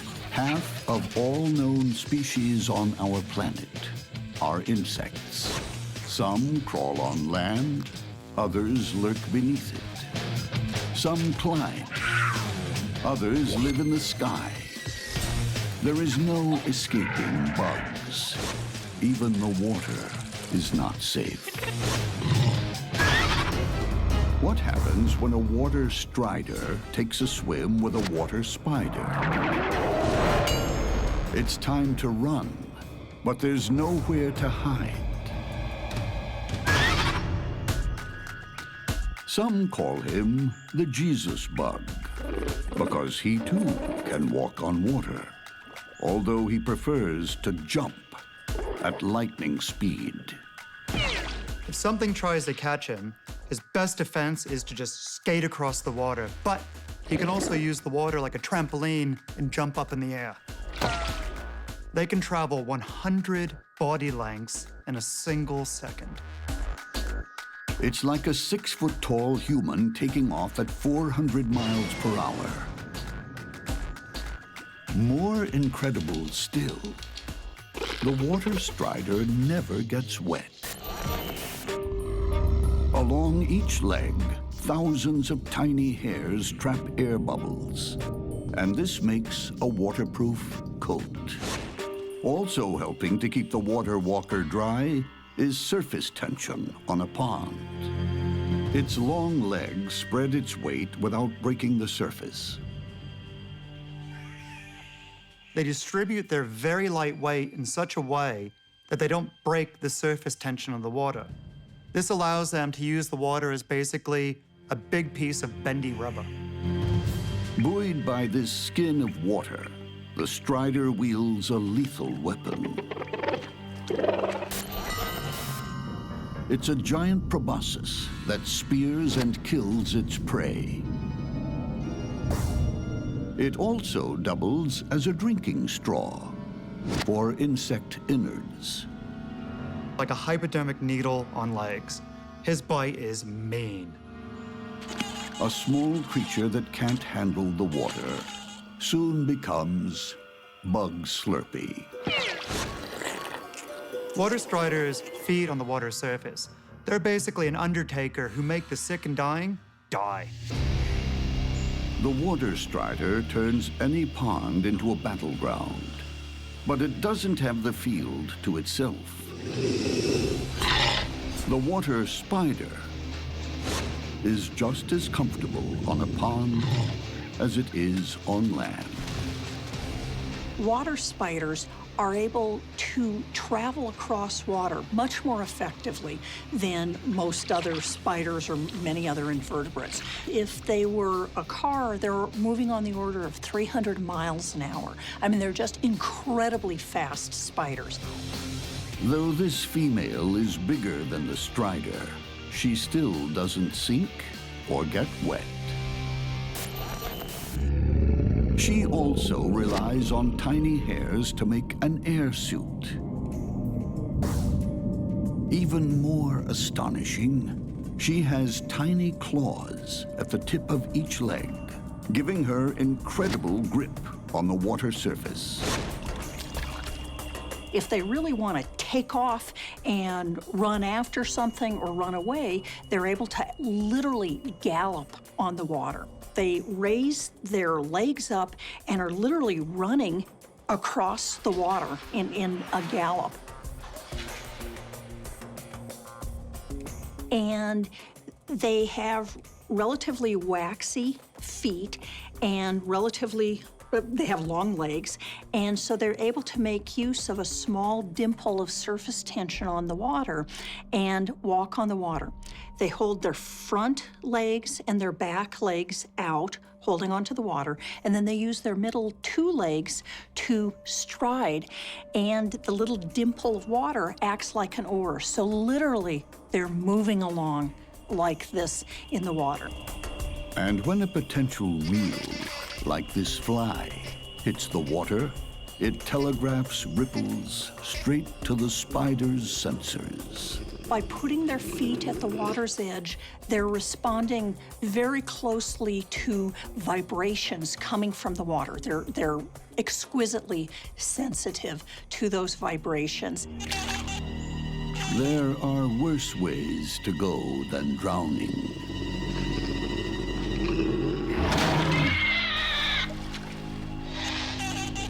You can be killed and eaten inside out.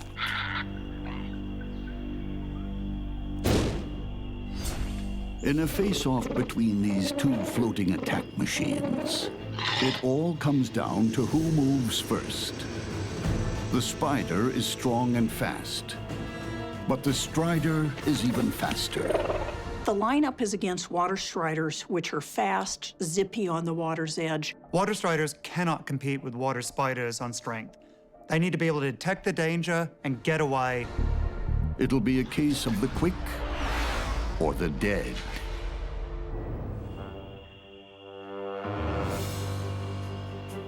These water striders are drifting around the pond with the wind. At the water's edge, the spider dangles her sensitive feet, picking up the slightest movement. The striders, too, are feeling for vibrations, but they're unaware of the spider hidden against the rock. They tend to be very nicely camouflaged. Often they have coloring that up against rock faces, you just don't see them. Unaware, two striders have drifted into easy range.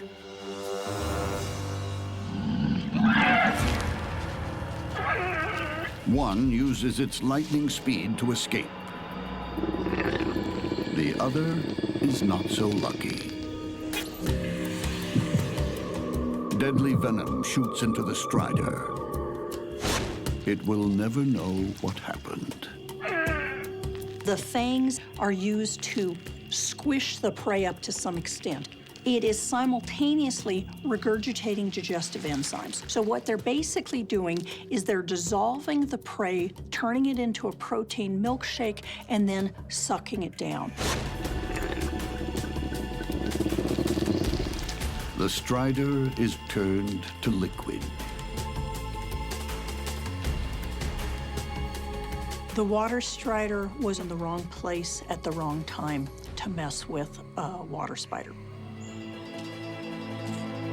In bug water world, no one gets wet, but you can become a drink. There's no place like home sweet home, unless you're a bug. Keeping a single address is sometimes impossible when your neighbors are nasty, and you may have to fight to keep your home. Who gets the spoils when a white-tailed spider tries to evict a black house spider? One thing's for sure, no one will leave without a fight. Like us, some bugs invest a lot of work in their home. This black house spider has found just the right hole in just the right tree. Then added improvements. A vast web around the entrance, superglued to the surrounding bark. Anywhere that they're able to find good supports for their webs provides them with some retreat area. This is where they build. And so building in trees, building next to houses, it all works. Its seclusion is no accident. The black house spider is a master of ambush. Dinner is always home delivered. Victims, like this unsuspecting cockroach, have no idea they're even on the menu. The web looks ramshackle and ineffective. Quite the contrary. It's like an elastic minefield. It's silk that can stretch 400 times its length. It's really, really stretchy silk, and there's a lot of it. If you've got a small insect that has hooks, it has little spines on its legs, it really gets entangled very easily in the silk, and as it's trying to push itself away, it gets more and more entangled in the silk. The lightest touch on the silk transmits straight to home base. Black house spiders really are completely attuned to vibrations. They're not using vision to find their prey or to avoid predators. It really is this acute sensitivity to vibrations in their web. Few creatures see this ambush coming.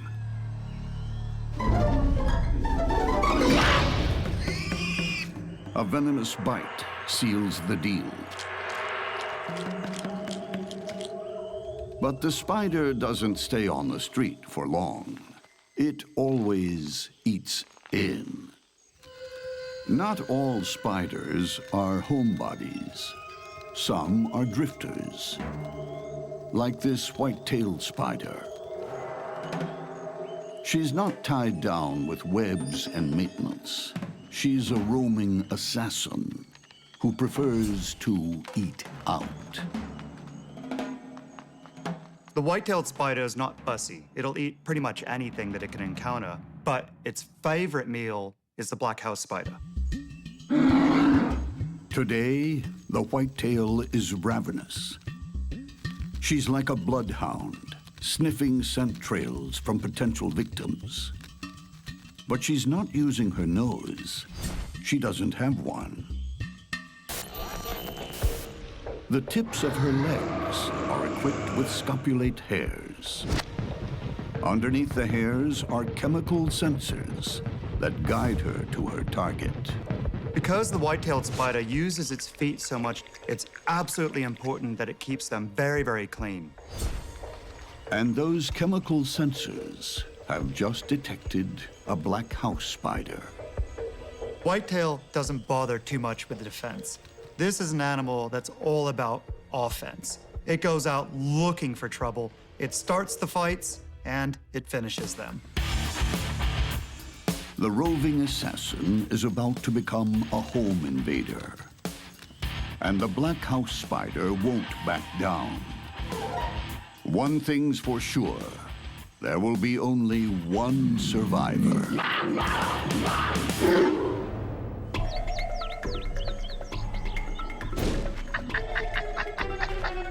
This white-tailed spider is cruising for dinner. She has no web, no family ties, no fixed abode.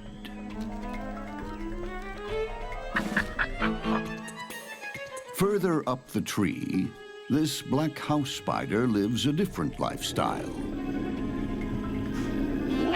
It set an elaborate web outside its permanent home. Now it's monitoring for vibrations, hoping whatever's coming will be another meal.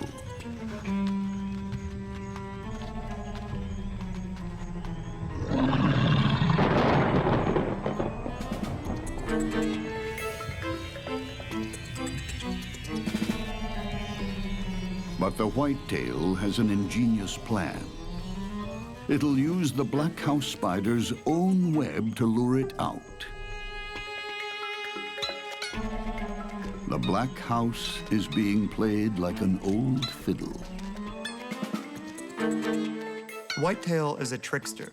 It'll sit there and pluck on another spider's web, mimicking a prey trapped in there, and then nails it like lightning. The black house takes the bait. It's expecting an easy meal, but it finds a mortal enemy.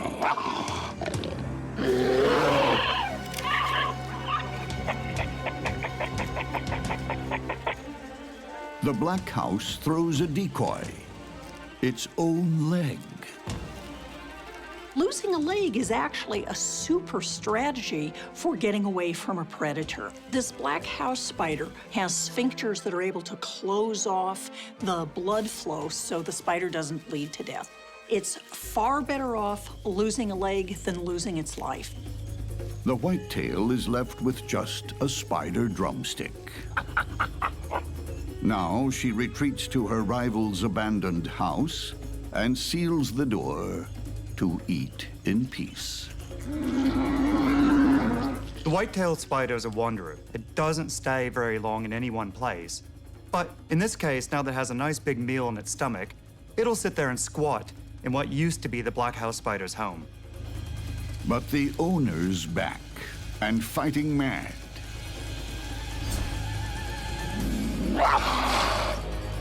It plans to repossess its house.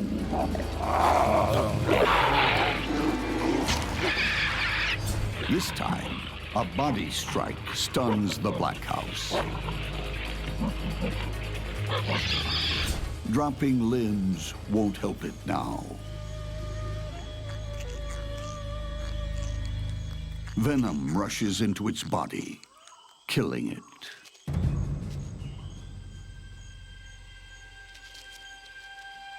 There's one final indignity. The black house spider will be consumed in its own home. In bug realty, you can be evicted and eaten on the same day.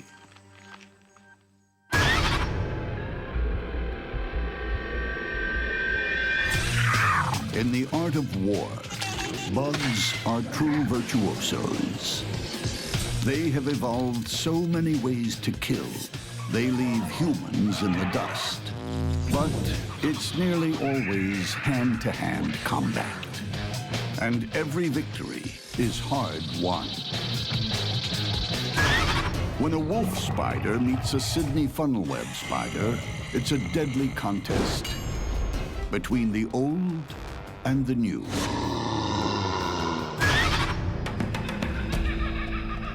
Although there are almost 40,000 species of spider, they come in two main categories, modern or primitive.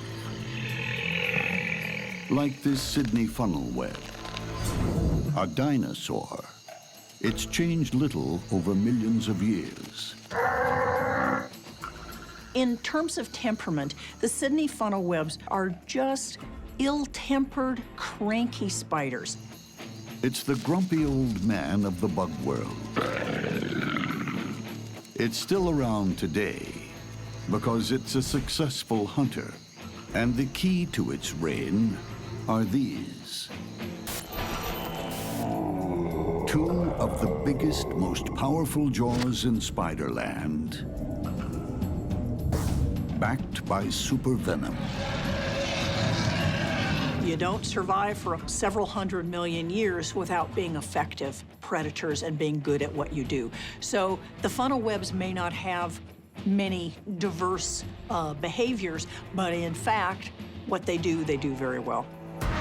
But there are downsides to being Spider version 1.0.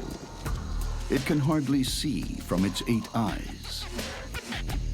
Its lumbering frame isn't very fast. And its lungs are underdeveloped, so it's exhausted quickly. It mostly lies in wait, in moist, shady corners of the forest, with a small web funnel at the entrance. What characterizes these webs is it has a narrow funnel or a narrow retreat that the spider lives in. So it may have a hole in a log that's covered in silk, and then it runs out from this retreat in order to capture prey. They live in burrows. So basically, this is a burrowing species that's found in relatively moist soil under logs. One of the ways that funnel webs are found is that people are digging in their garden and inadvertently open up the burrow of a funnel web and they start wandering around. And you've got to hope that it isn't a male funnel web. Now, what's important to us in this situation is that males are 5 or 6 times more venomous than the females are. But what happens when this prehistoric monster comes face to face with a modern-day warrior? Will the old still outgun the new? In the world of monster bugs, there are 2 types of spider, modern and primitive. This is Spider version 1.0, the prehistoric Sydney funnel web. The Sydney funnel web is not only a seriously cranky spider, but they really tend not to back off. They're really an ill-natured spider. Their fangs are oriented parallel to one another, and so they strike down. And the way the funnel web does this is it rears its carapace up and then strikes repeatedly down with enormous force. The force is reputed to be sufficient to kill a mouse, to crush a mouse skull. This cricket came too close. And the funnel web's caveman table manners make short work of any prey. While it may be showing its age, the funnel web is always ready to take on newcomers. This is Spider version 2.0, evolving much later. The modern wolf spider is faster, stronger, and loaded with stamina. The wolf spider is so fast on its feet, it can cover 2 feet in a single second. That would be the equivalent of me doing a 100-meter dash in 1 second. With state-of-the-art eyes, nothing escapes its attention. The wolf spider has 4 large eyes on the top of its head. but also has 4 smaller eyes coming across in a row on the front. This gives it fantastic night vision and some of the best vision of any spider. It's like an Olympic athlete that wins gold not just for the 100-yard dash, but for the high jump as well. The wolf spider is capable of jumping 8 inches, even onto vertical surfaces. This would be the equivalent of me being able to jump 100 feet in the air. But this is no recreational hunter. The wolf spider is a killing machine, and it kills to eat.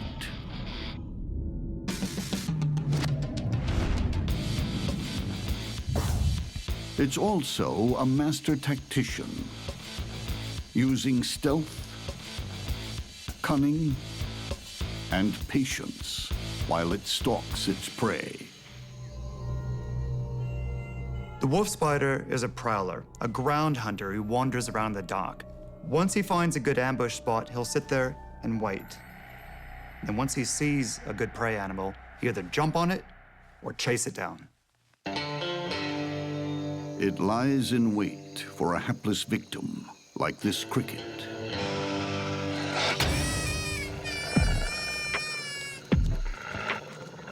He is fast and powerful, basically the cheetah of the spider world. He hits his prey so fast and so hard, they literally get bowled over. Sharp-eyed, fleet-footed, packing powerful venom, the wolf spider is a major upgrade from its primitive cousin. Though it can outstalk and outrun any contemporary, sometimes it has to face off with its prehistoric past in a test of evolution. The wolf spider's best defense is his ability to outrun or outjump pretty much anyone. Although wolf spiders are faster, wolf spiders have vision on their side, I don't think wolf spiders are as intrinsically tough and ill-natured as a Sydney funnel web is. It's a full moon, and the wolf spider is on the prowl. Night vision and advanced weaponry ready to go. Also on the offense, a funnel web, its legs sensing the slightest movement on its trip lines.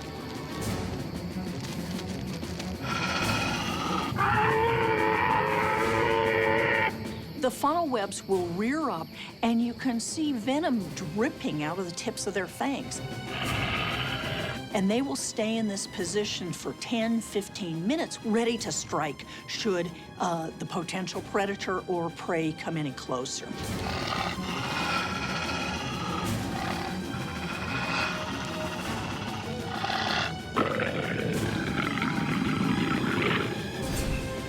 The encounter quickly turns into a standoff as 2 killers, close enough to touch, weigh their next move.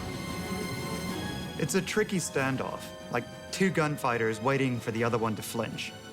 The funnel web spider has bigger fangs, but the wolf spider has the speed. One thing is for certain, the next move will be fatal.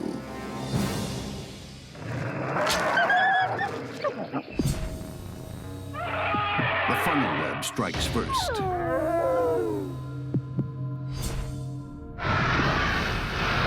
As the funnel web's massive jaws rip open the wolf spider, venom floods in.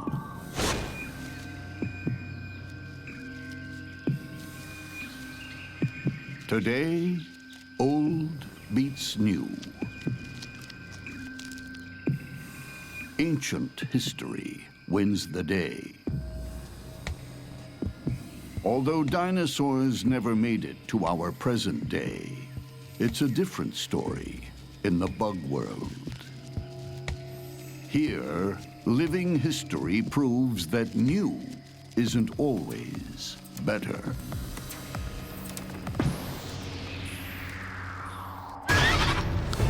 In a monster bug war, you're either victor or victim. Camouflage is no defense against a ruthless assault. A lethal stinger is powerless, encased in a silk coffin. Speed is no match for stealth and cunning. And sacrificing a limb is no guarantee of success. When bugs go to war, only the victor lives to fight another day.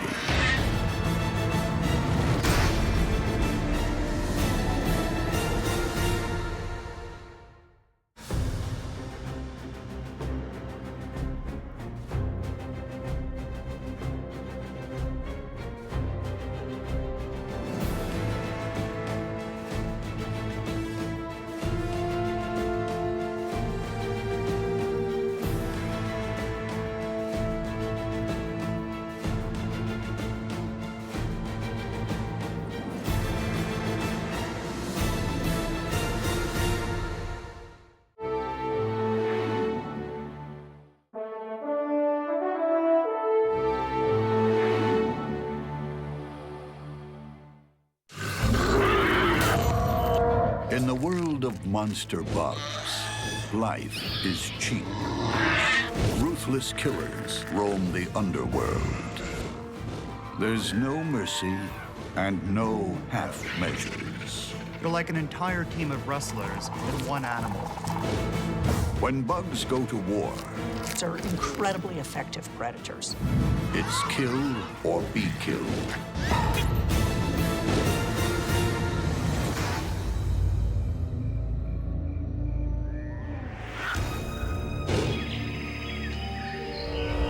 Beneath a verdant rainforest canopy, there's a hidden world, a bug's world. In truth, it's more like a collection of warlike nations, each ready to defend its territory against any invader. What happens when a deadly tree scorpion invades a green ant kingdom? It's a call to arms, to defend the empire.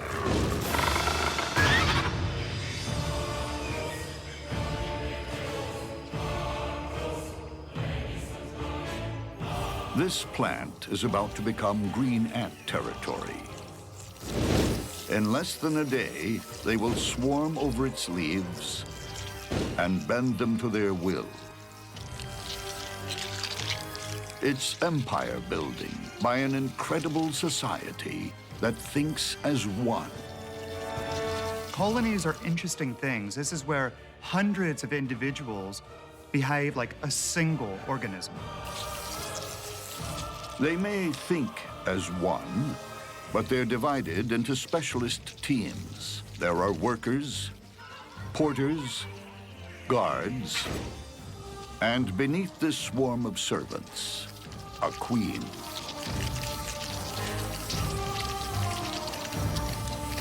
In an ant colony, the queen is by far the most valuable thing. She sits there day in, day out, pumping out hundreds of eggs. Construction on the queen's castle is underway. It's an ambitious undertaking, but every green ant is a born engineer with equipment to match. Up front, its mandibles are like a hydraulic press, lined with razor teeth. On a human scale, they could lift a 7-ton truck. In the ants' world, they can slice off a limb or hold up a roof. Imagine us being able to lift something hundreds of times our body weight using just our mouth. With their jaws and legs, ants become heavy machinery, pulling massive leaves into a cocoon. For adhesive, they use silk spun from larvae, carried around like living bags of glue. But this Army Corps of Engineers isn't just building a new kingdom, they're defending it. For other bugs, it's become a no-go zone. Any breach is met with overwhelming force. The strength of green ants is in numbers. While some of them will pin the prey down, others will come by and bite it over and over and over again until it's defeated. Like a crack commando unit, a squad immobilizes the beetle, while others start slicing it up. Green ants can capture and butcher a beast in just minutes. But some creatures can be too hot to handle. Like this killer, descended from the first bugs to crawl on land 300 million years ago. The tree scorpion. It's a wily opponent, built for a quick kill. It has size and sting on its side. It captures prey by stinging it with this venom, grabbing it with the pinchers, and then tearing it apart and eating it. The tree scorpion stalks the lower rainforest canopy. There's nowhere it's scared to go. It fears no one. Scorpions are hunters. Scorpions will basically take whatever they're able to successfully capture. Insects, other scorpions, they'll attack a wide range of different animals. Insects, spiders, but also one of the things that's most notable about scorpions is that scorpions are major predators on other scorpions. In fact, scorpions may be the most important predator on other scorpions.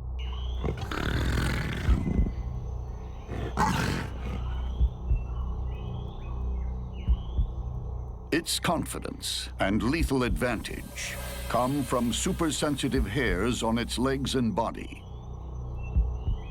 The slightest movement registers, even the flap of a fly's wing. And leading it straight to the kill zone are sensors beneath its body called pectines. These pectines, think of them as combs, are extremely sensitive to substrate vibration. So as they're walking along, these combs are responding to vibrations from the ground. As they walk, these touch the ground. In addition, the pectines are probably at least somewhat sensitive to chemical and odor cues and are picking up information from the environment. They don't have particularly good vision. They almost certainly are responding to light and dark, but they're clearly not locating prey visually. This cricket came too close. It landed on a branch. The vibrations and the cricket's telltale chemical compounds alerted the scorpion. And in no time, the cricket became the main menu item on its predator's outdoor dinner table.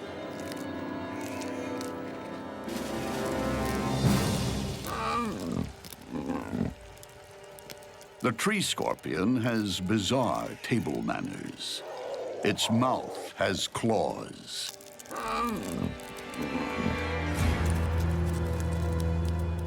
This creature knows how to look after itself in the rainforest. But how will it fare in a border dispute? Nearby, the ant empire is expanding overnight. The tree scorpion's territory is under threat. And any dispute will quickly turn into all-out war. When a green ant colony attacks a much larger animal, anything that can be bitten will be bitten.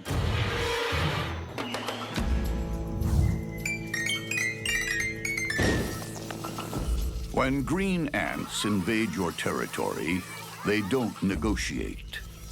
They simply arrive in their thousands and start building an empire. There's no diplomacy, no discussion. They owe allegiance only to their queen. Green ants are extremely territorial. They will protect their queen at all costs. The tree scorpion shows no such respect for the queen, nor her faithful subjects.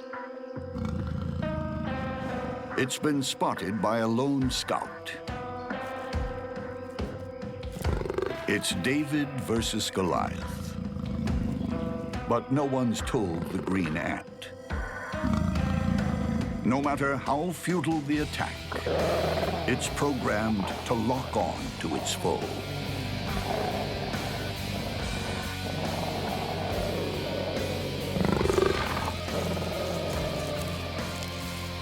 The scout is easily dispatched, but it has sent out a chemical distress signal.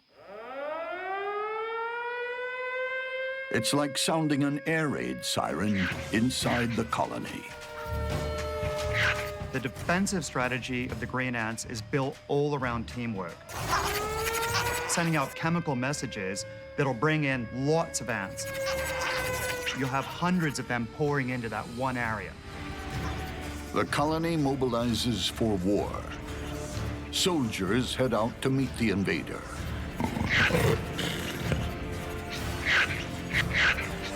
The tree scorpion tries to beat a retreat, but it's surrounded. This is where the real fight begins. Once the green ants start operating as a team, their effectiveness takes an exponential leap. It's a case of 1 + 1 = 3. Ant numbers swell quickly. Each attaches itself, trying to outmaneuver the giant intruder. Sensing an advantage, the ants deploy their weapon of mass destruction, a cloud of formic acid. Sprayed from each ant's abdomen, the cloud is like pouring molten lava on the scorpion's wounds.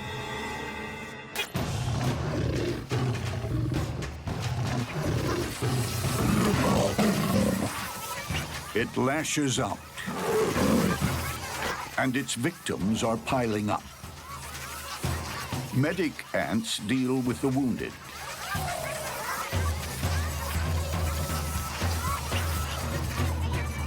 But more soldiers swarm in to replace the dead and dying. The onslaught overcomes the scorpion's last defenses. The ants are able to hold on to different parts of the scorpion so it isn't able to sting. There's a limit to how many it's able to grab with its pinchers. The scorpion is pinned, helpless. The ants then set about dismembering their victim, chewing through its joints. They start carrying away the ultimate trophy of war, the scorpion's stinger. There's nothing their victim can do. Once it loses its sting, its fight is over.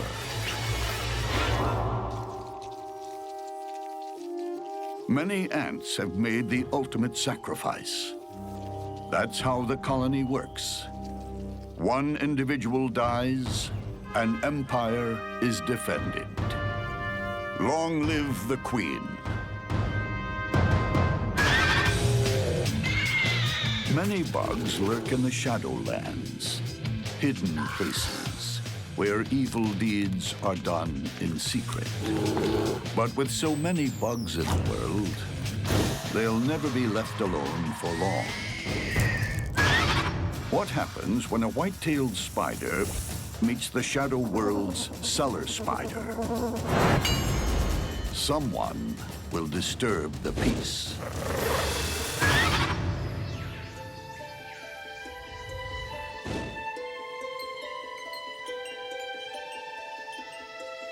Meet the cellar spider. Its thin, pole-like limbs make it look somewhat fragile, even weak.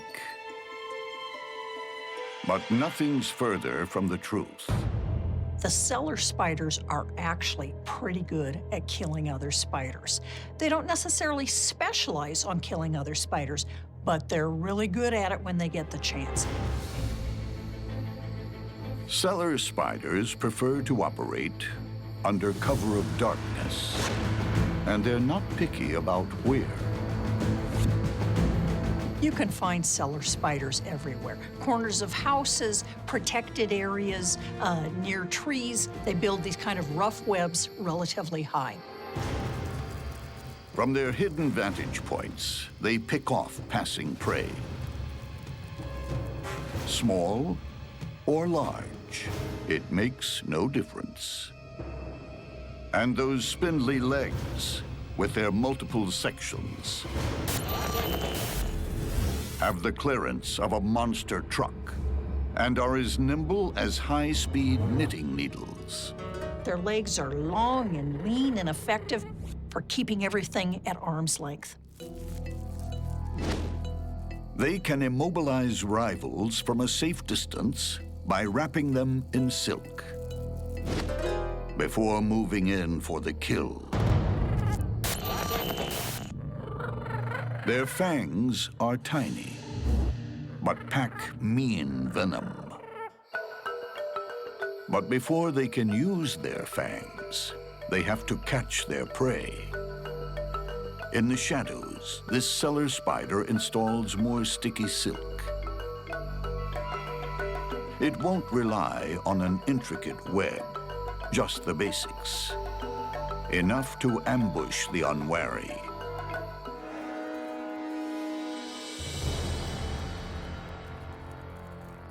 Elsewhere on the rocky outcrop, another spider prepares for action. Compared to the cellar spider, she's a bruiser. The white-tailed spider. The white-tailed spider is a wandering assassin. This deadly stalker lurks in the shadows. The white-tail is a master spider killer. She's 3 times the weight of the cellar spider. In Spiderland, she's a super heavyweight fighter.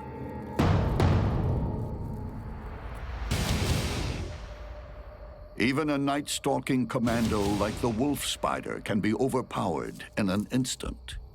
The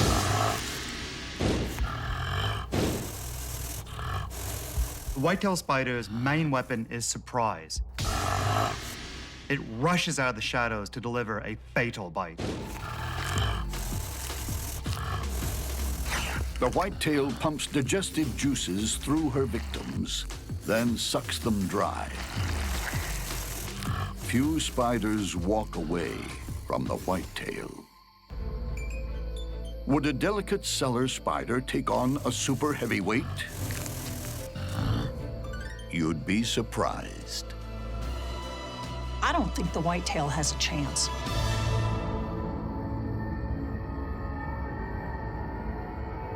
These are the shadowlands of the bug world, hidden places where dirty deeds are done under cover of darkness. This white-tailed spider is looking for an easy kill. She's checking out a rock ledge. That happens to be a cellar spider's home. And the delicate homeowner will defend its territory to the death. No matter how huge the invader. The cellar spider starts a war dance. One of the things that cellar spiders do to avoid being attacked by predators is they swirl on their legs. Another thing that they might do is pump up and down, and they disappear because they're moving so fast they become invisible. The whitetail isn't so easily fooled. She holds her ground. Conflict is inevitable. For the white-tailed spider, it's all about getting the first bite in. But the cellar spider moves first. It flicks the whitetail onto its web.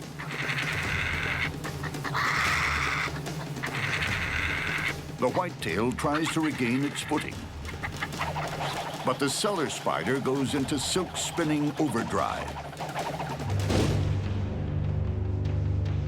From a safe distance, its legs lasso the whitetail 6 times every second. But the whitetail is strong. She keeps breaking free. Cellar spider's silk isn't the strongest, nor stickiest in the spider world, but there's a lot of it.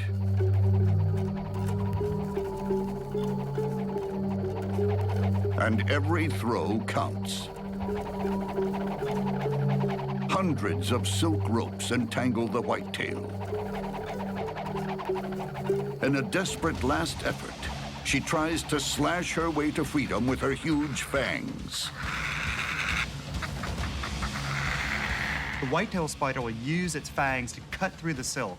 If it can get out, it'll run for its life. But the cellar spider counters, hoisting her victim higher.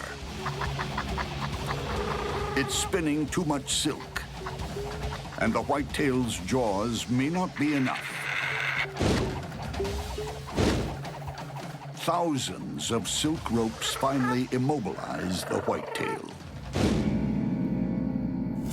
Enough for the cellar spider to move in for the kill.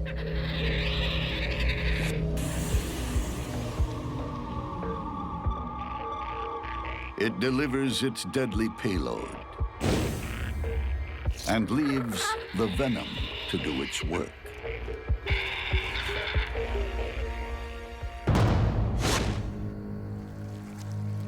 A delicate spinner outguns a big brute. And the Shadowlands are quiet once more.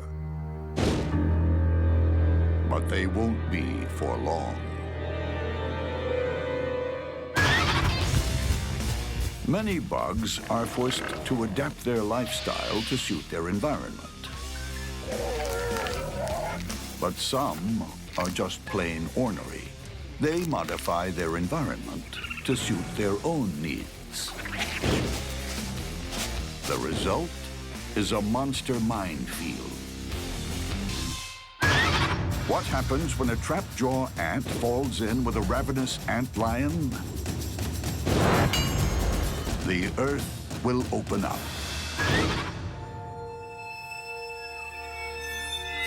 For some creatures, a sandy environment is a problem to be avoided. But for one strange bug, it's the perfect place to set a trap.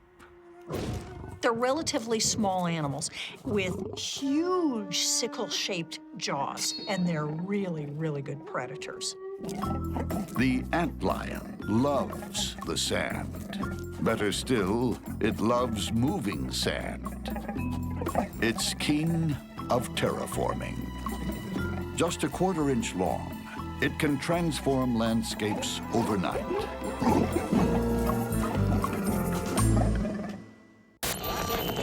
The antlion is often called a doodle bug. It's actually the larval form of a flying insect called a lacewing. But before it heads for the skies, it's stuck on the ground with a lot of earth moving to do. Burrowing in backwards, the antlion creates a pit by flicking up sand from a central hole. What they're doing is they're gradually digging a cone-shaped pit. Not without reason have they been referred to as devils in the dust. They walk in circles backwards. As they walk in this circle, they're throwing dirt out of the pit that they're digging with their heads. So they're walking backwards, the dirt gets onto their back, and then they flip it out over the back of their head. The walls grow taller until they become a one-way slide of death. Approaching prey might be lucky enough to spot the deadly hole ahead. What they won't see is the antlion. hidden underneath a thin layer of sand below. The antlion burrows itself at the very bottom of this pit with only its jaws out. The antlion is a masterpiece of devious engineering. Victims simply stumble in and never leave.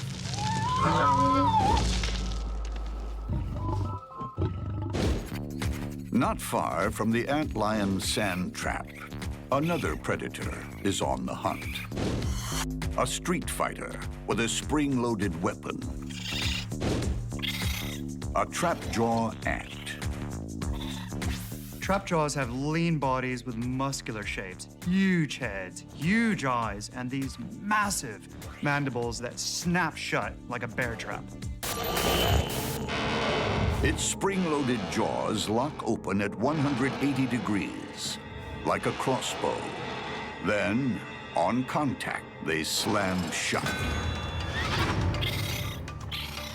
These jaws are the speeding bullet of the natural world. They are literally the fastest moving body part of any animal. They snap shut at 145 miles an hour. And there's more. A venom-packed sting on its abdomen. Trapjaws will use their sting or their mandibles first, depending on which type of prey they're trying to capture.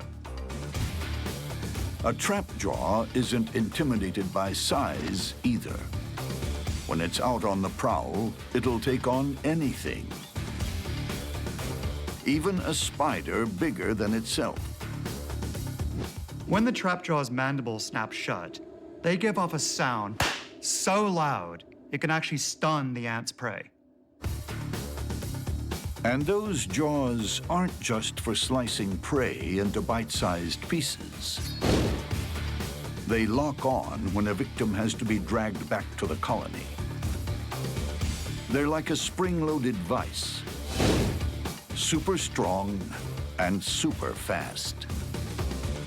Trapjaw's greatest hope for escape is to snap its jaws shut while pushing them against the ground, which would propel it up into the air. But does having the world's fastest jaws guarantee survival? And is a sand trap a certain killer? I think the antlion takes down the ant. This bizarre pattern of pits in the sand is the work of the humble antlion. But there's nothing haphazard here. Each hole is perfectly designed to bury passing prey alive. Today, some trapjaw ants are on the hunt.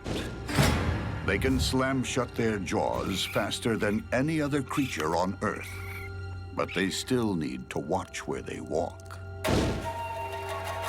There are death traps everywhere. Antlion pits, part sinkhole, and part quicksand. They bury bugs alive. As the ant walks in to the edge of the pit, it's just so steep that they can't maintain their balance at the edge. When the ant tries to escape, the antlion showers sand from below. The antlion flips soil up and helps cause a small avalanche that helps carry the ant into the center of the pit. The ant runs for its life.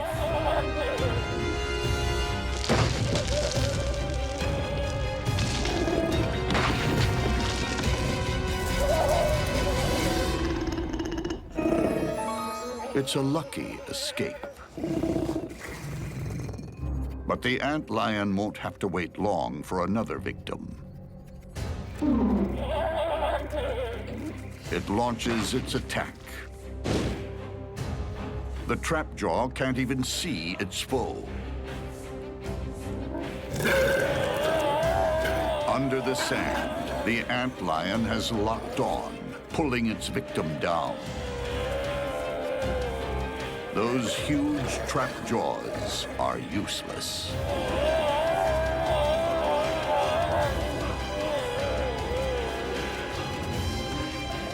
And from below, the antlion has already begun sucking its victims' insides out.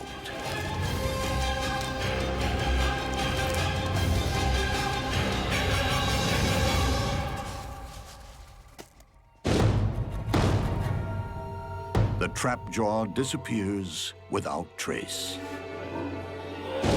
Sometimes, in a bug's world, the best weapon you can use is the environment itself.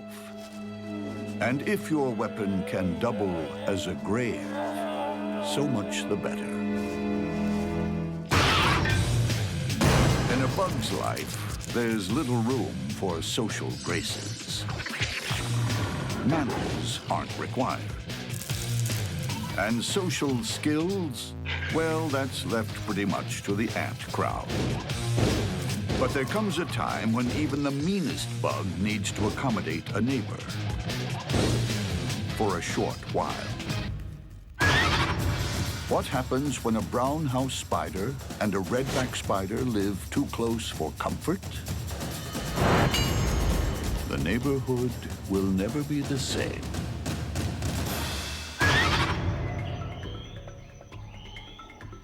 This log has become a sort of bug housing estate. Residents come and go. Visitors drop by, get eaten. Suburban life goes on. Sometimes you'll have several animals sitting in very close proximity to each other, where it's a bit of a standoff. I can kill you, you can kill me, who's gonna make the first move? This redback is tolerating a neighboring brown house spider. They're actually biological cousins, but keep to themselves, even though it's hard to tell whose web is whose. And they'd be aware of each other by vibrations in the web. And so they'd be threatening one another with vibratory threats so that the other spider would know that they were there. But if one of the spiders didn't back off, definitely a situation where conflict might occur. The redback has snared a beetle 10 times her own weight.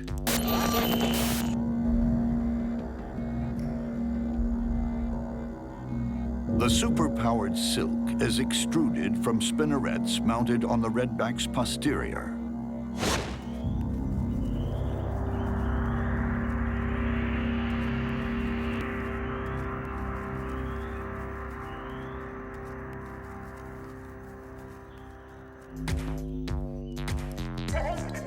Her web is one of the stickiest and strongest in the spider business.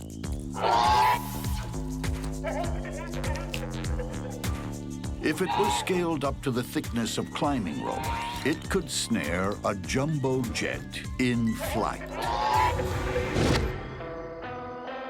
Next door, a brown house spider has her hands full. She's landed a supersized meal with a dangerous kick.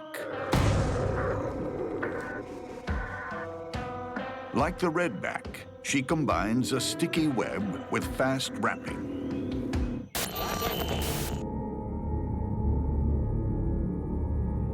It sets up trap lines in its lair. Once detected, it'll drop down and attack with a barrage of silk. Her fangs are small and deliver powerful venom.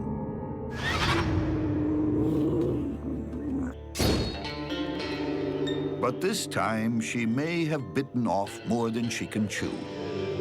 Another neighbor, a fellow brown house, thinks the grasshopper is in her web.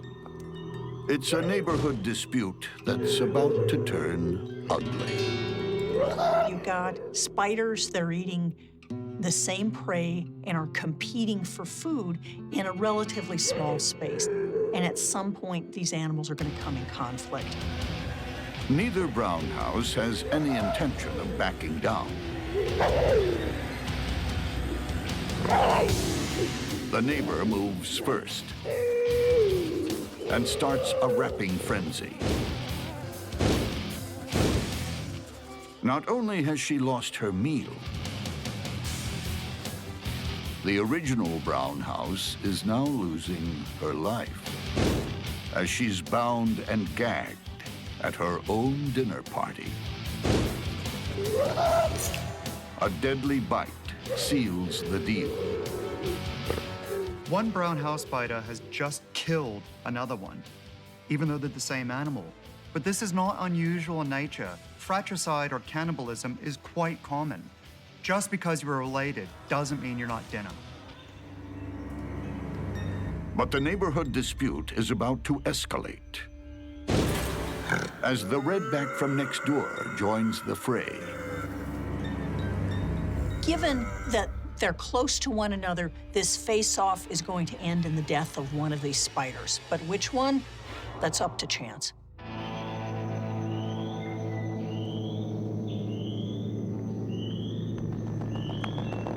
Inside a crowded log, two brown house spiders went to war over dinner. Now, one's a meal herself. But hostilities aren't over yet. A neighbor from across the street, a redback, has decided to join in. She has a web nearby, and she's just breached an invisible wall. The brown house has a new problem. Pretty much, this is a totally even matchup. Both have the same equipment. You know, they both have silk at their disposal. They both have venom at their disposal. They both have sticky webs. It really is who happens to get the edge, who happens to wrap up the other one faster. The neighborhood fight is about to get even nastier. On the world's stickiest tightrope. Each spider tries to stay clear of the other's spinning legs. The first to start their rap of death wins. They're so evenly matched, the tiniest false move will spell disaster. The redback puts one foot wrong. She's stuck. Seizing her chance, the brown house spins furiously, wrapping her opponent's legs. The brown house spider's most deadly weapon is its silk. It has these long, combed legs that it can use to throw it forward like a deadly crochet. With all her strength, the redback can't break free. She's cocooned alive.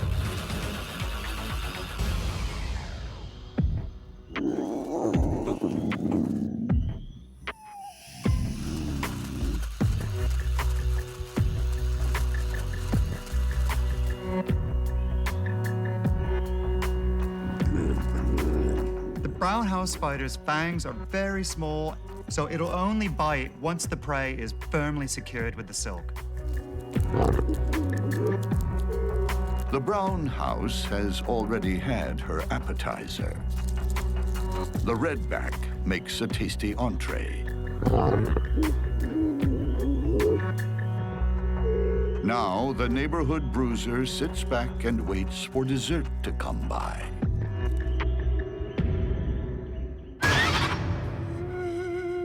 Beneath the scorching desert sun, few creatures brave the outdoors. Until the rain comes.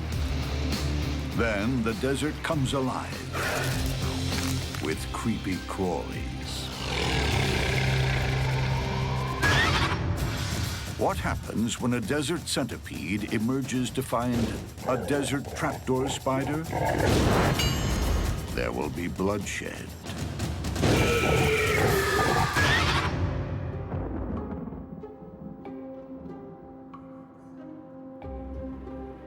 Most of the time, this trapdoor spider remains in the underworld. But some rain brings it into the open for a long-awaited drink. It's actually an amazing thing to see because so many animals have been waiting for the rain that you can literally watch animals come running out. And the trapdoor does the same thing, both to drink some extra water, but also just to make sure that her lines extending from the burrow are still in good shape. Trapdoors are home buddies. They're not going to go very far because they're relatively vulnerable away from their burrow. It's a rare outing, and something she's not too comfortable with. Without the advantage of her deep burrow, she's vulnerable to predators. Even though the trapdoor spider is a relatively large spider and a terrifically efficient predator, they're not all that aggressive spiders. Many of the trapdoors stay underground. They're not partying spiders that get out and wander around a whole lot, but basically they're living fairly reclusive lives. It's reclusive because the desert trapdoor is an ambush specialist with 2 giant fangs that can pierce the toughest exoskeleton. Trapdoor spiders have quite large parallel fangs that strike down. It rears the front end of its body up and then strikes. The trapdoor invests a lot of effort in building its home, so it's going to stay there for most of its life. Desert trapdoor spiders are good hunters.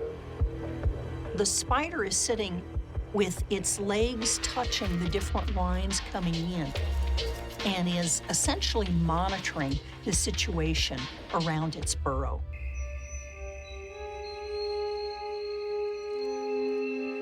Any passing insect is fair game.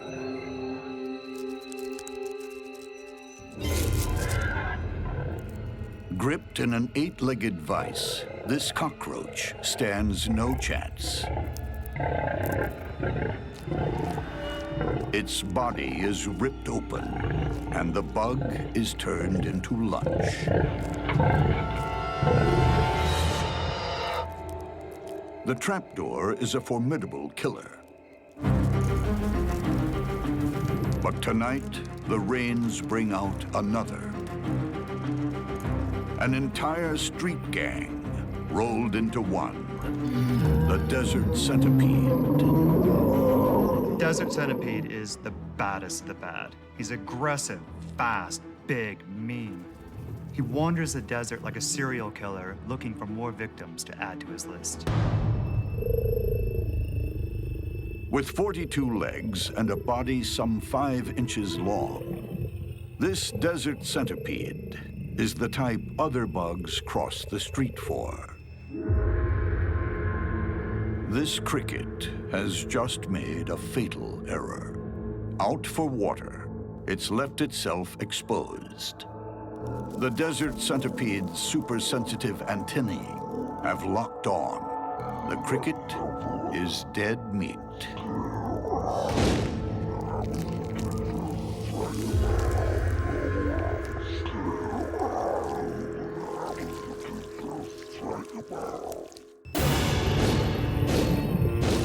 If there were maximum security prisons for bad bugs, this guy would be locked up for life. He's just a natural-born killer.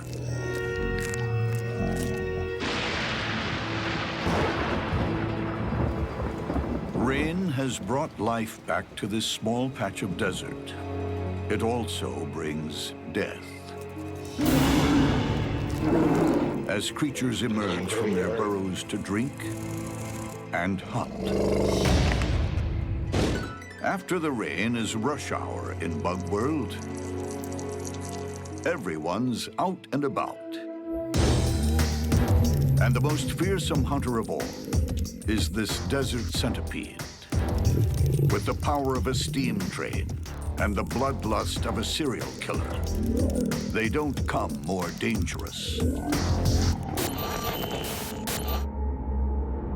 Each foot is capped with a sharp spike. that pins enemies in a death grip. Up front, two huge claws rip flesh and inject venom simultaneously. This guy's big weapon is his extremely potent venom, which he delivers with these unique modified legs that are claws dedicated to delivering venom. And there's rarely time to escape. Desert centipedes are pretty handy at pinning down their prey. They're like an entire team of wrestlers in one animal. They wrap around, hold it immobile, and then deliver their venom with a single bite. This desert thug also has incredible senses.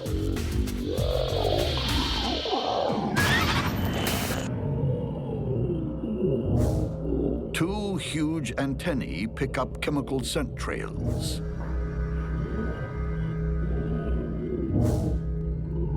They have this extraordinary ability to follow a chemical trail ruthlessly, persistently. Once they find it, then they attack. Brute strength, vice grip, smashing claws, deadly venom. It's unstoppable. Or is it? Will the desert trapdoor spider withstand an all-out assault? It's showdown time.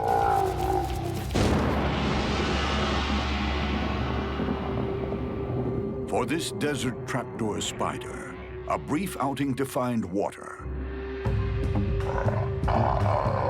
lights a chemical fuse, burning all the way to a big bang. Like a heat-seeking missile, the centipede locks on. The trapdoor remains in its preferred ambush position.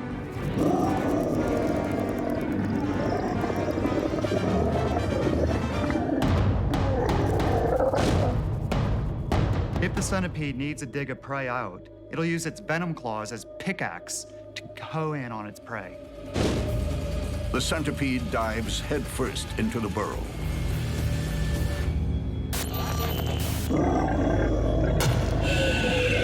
Venom claws smash into the spider's body. The centipede pulls its victim out of the burrow so it can't escape. The potent venom has taken its toll.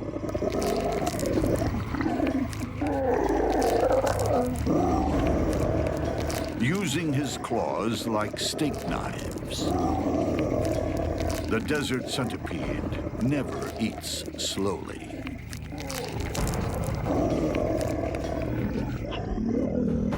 The centipede leaves behind this mashed pulp. Very characteristic. A forensic team came by and looked at this crime scene. By this form of evidence, they would know, without a doubt, a centipede killed here.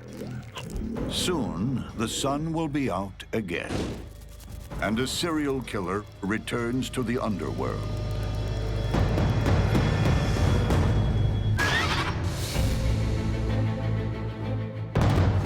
In a bug war, there's always an element of surprise.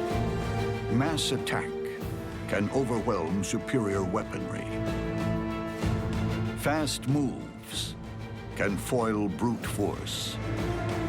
Smart thinking can overcome sophisticated armaments. And a home advantage may be no help at all. In the world of monster bugs, a quick death is the best you can hope for.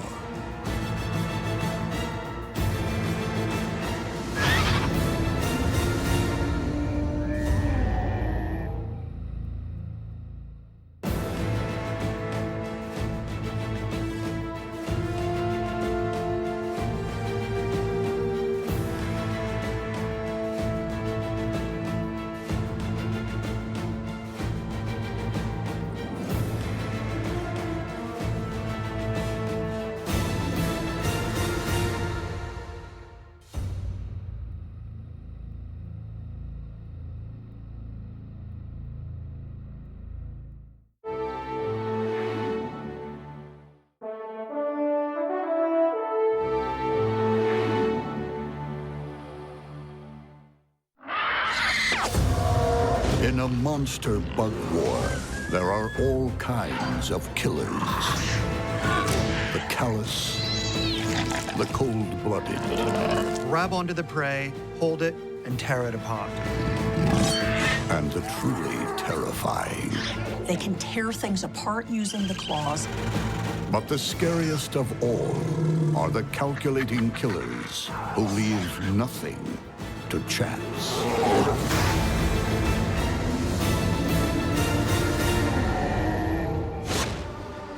Every day, billions of bugs fight millions of individual battles to feed and breed. But every now and then, two tribes will wage an epic war where there's just one outcome: carnage. When an army of green ants marches against a swarm of paper wasps, it's a battle worthy of the big screen.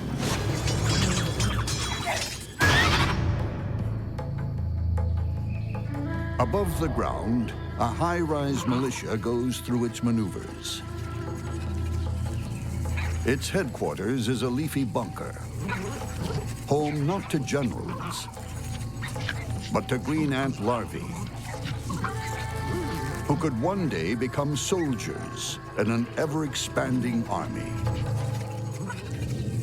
Green ant colonies are generally spread around a dozen trees that might contain up to 150 nests, with 100,000 to 500,000 ants total, all of which will risk life and limb to protect the colony. Every one of these workers comes equipped with weapons of war, serrated mandibles that cut and crush. As in all ant societies, male drones stay at home, leaving this army of sterile females to forage for food. But at the first sign of war, chemicals called pheromones are sent out. Foragers become green grunts, and more move into the kill zone. Even a huge and highly venomous scorpion is no match for a company of angry green ants. For green ants, defense is all about strength in numbers. They will just keep sending more and more troops out until whatever they're battling with is either gone or they kill it and carry it away for dinner. Green ants also deploy chemical weaponry. Formic acid that burns organic tissue sprays from their abdomens. If that weren't bad enough, they swarm over a victim, literally biting it to death. A grasshopper many times bigger than one ant is no match for a seething mass of foot soldiers. When the workers are called to arms, you're no longer dealing with a bunch of cute and fascinating little green ants. Rather, they become like this unstoppable organic plasma that can deter any predator, whether it's coming from the ground or the air. Victims become helpless marionettes, dancing to the tune of a swarm of single-minded puppeteers.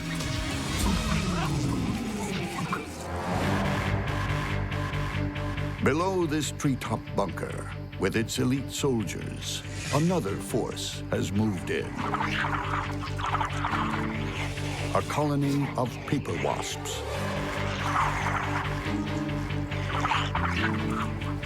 In a skirmish, they use their aerial maneuverability like a weapon.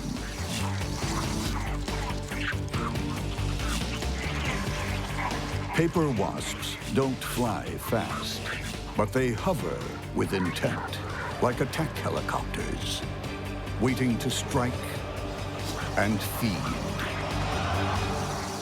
Paper wasps are really important because they kill so many pest species of caterpillars.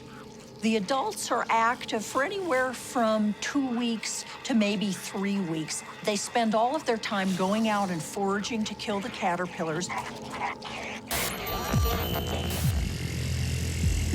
Like the ants, most of the wasp foraging force are sterile females, with heavy artillery at the front and some big guns at the rear. Unlike bees that can only sting once, these wasps can sting repeatedly. But paper wasps don't rely just on firepower.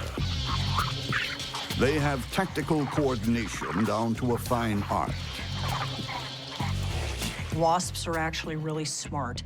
They're capable of complex learning. They've got excellent vision.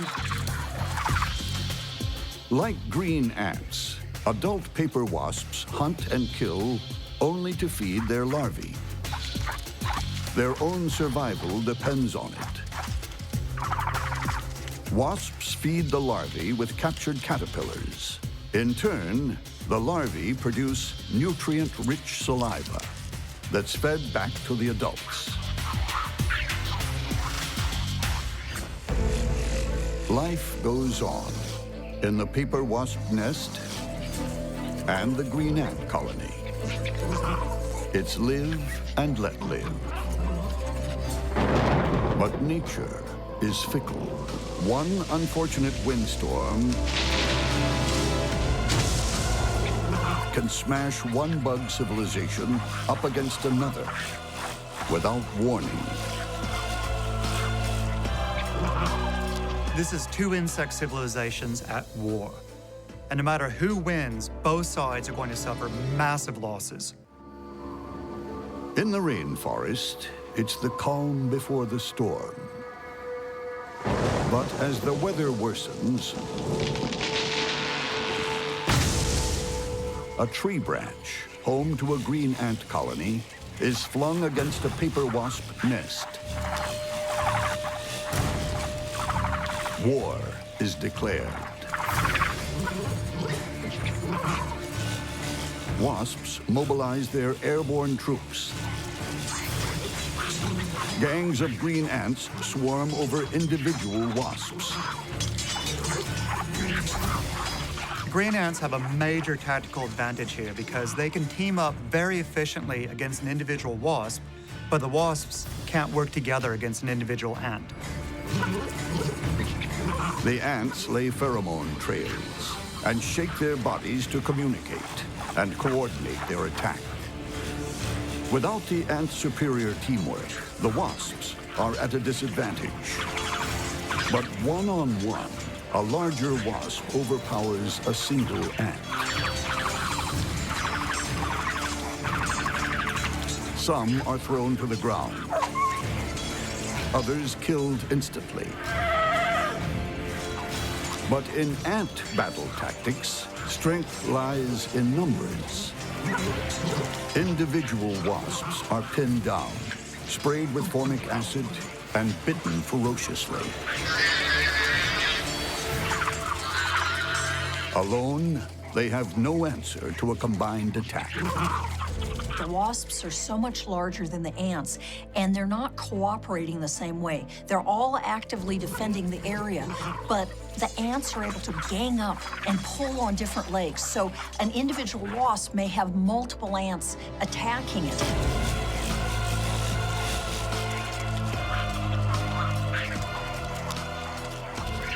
A raiding party of green ants bursts into the paper wasp nursery. Here, wasp guards defend their larvae by biting and stinging. The wasp's sting is great against bigger animals, but it's pretty hard for a wasp to effectively sting one ant.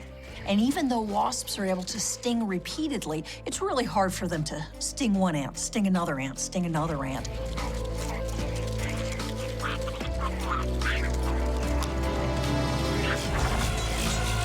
The green ants may have the upper hand, but now the wasps retaliate. Mounting a concerted airborne attack, they breach the ants' headquarters. and begin carrying off the ant brood. More and more wasps overwhelm the ant's nest. It's a mass attack. Under the onslaught, green ants scurry to save their young. It's carnage.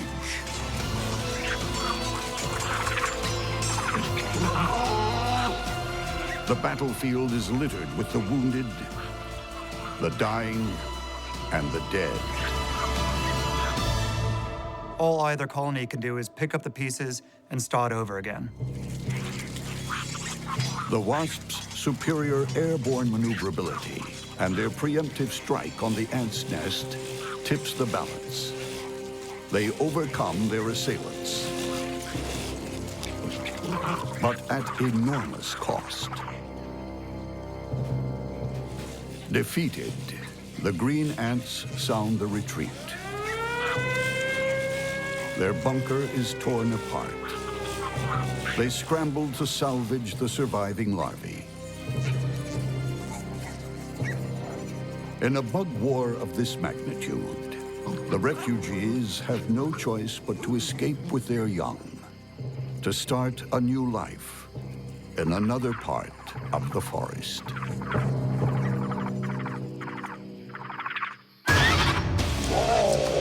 In the bug world, there are many ways to kill. Some slay with weapons. Others with venom. But the deadliest of all may be the bugs with brains. When a Portia spider takes on a long-jawed orb weaver, it's brains versus bite for the biggest prize, survival. In the rainforest, hunters don't come any smarter than this. A flair for strategy. A master of disguise. The name is Spider. Portia Spider, licensed to kill. Portia is a specialist assassin. She prefers other spiders. And her 8 all-seeing eyes can pick them off in all sorts of conditions. The eyes have different functions. The eyes on the side are very attuned to movement. A jumping spider can see 360 degrees. The front huge eyes are essentially recognizing contrast and discriminating distance. Combination of these different eyes, they just have superb vision. Portia is also a mistress of camouflage. Tufts of brown and white hair all over her body, thick brushes on the top of her legs, and thin lower leg segments make her look like forest debris. It's the perfect cover for ambushing prey.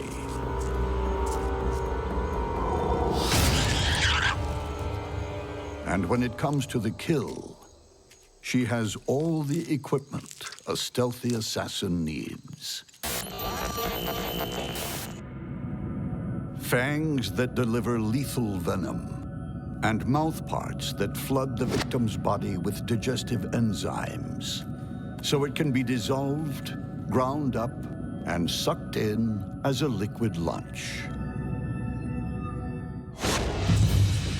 But Portia is armed with another weapon you can't see. Portia are incredibly intelligent spiders. What Portia seems to do is locate its prey, figure out where it is, approach it from a number of different angles until it's in an optimal hunting position. She's also a master deceiver. She doesn't just look like leaf litter, she acts like it.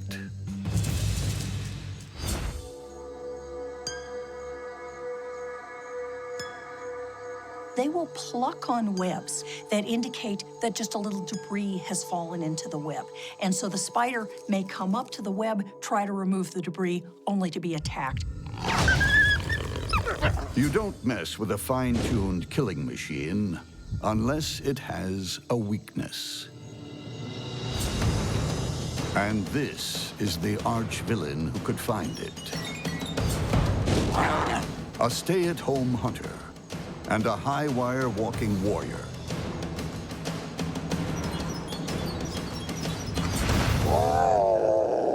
The long-jawed orb weaver. The orb weaver's web is laid out like a circular grid with lines radiating out from the center. The spider will sit in the center, and from there it can get to any point on the web very fast, and those long legs just enhance their speed. The orb weaver lies in wait. A silent ninja poised to strike. Orb weavers have 3 little claws at the end of each leg, and while they're sitting on the web, they're monitoring every little vibration. Each movement means something. A puff of wind, a falling leaf, or what the skillful hunter is really waiting for, a trapped insect. Sensing vibration is far more important to these guys than seeing things. In fact, vision doesn't really play a role at all in their hunting strategy. When this 8-legged ninja strikes, it's lightning quick. But no throwing stars here. Just 2 long, razor-sharp fangs. Perfect for turning prey into shish kebabs.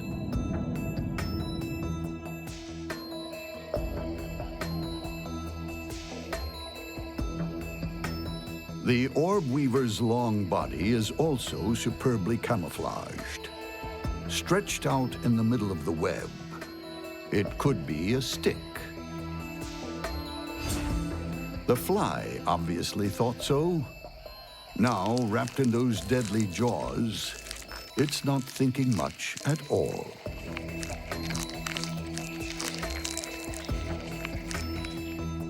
The long-jawed spiked chelicerae effectively perform the same function as the raptorial arms of a mantid. They help grab onto the prey, hold it, and tear it apart. Nearby, the Portia spider is figuring how the orb weaver could become her next meal.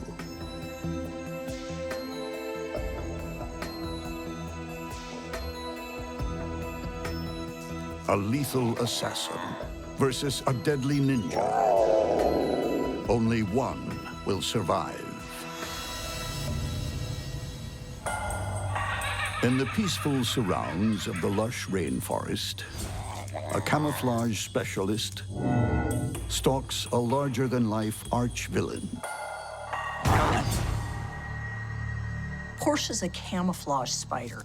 They look like a piece of debris, and that's all there is to it. They don't look like a spider walking along. They don't look like a predator, and they don't feel like a predator. Portia has devised a plan of attack. She starts snipping the long jaw's silk lines, clearing a jumping path for a view to kill. The Portia has done such a good job of tricking the longjaw that it is oblivious to the threat, even as its back to it.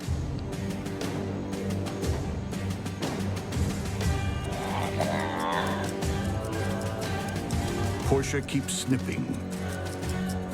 One stray line in the path of her jump, and the diner could become the dinner. With the lines clear, she moves into position.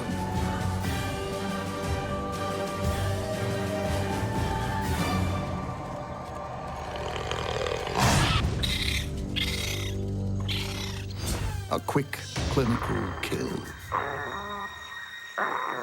As the venom-filled fangs plunge into the orb weaver's body, what took more than an hour of scheming and preparing is over in a moment. Portia venom is unusually potent, especially to spiders. As the deadly cocktail courses through its body, the long jaw is paralyzed, then eaten. You know, it's no surprise that this Portia won. Long-jawed spider, unless it escaped fast, was doomed. It isn't a spider hunter. Portia is a spider hunter. They're good at what they do. They're really smart. I don't think the long-jawed spider had a chance. Like a professional assassin, Portia is ruthlessly efficient. And she's already planning her next kill.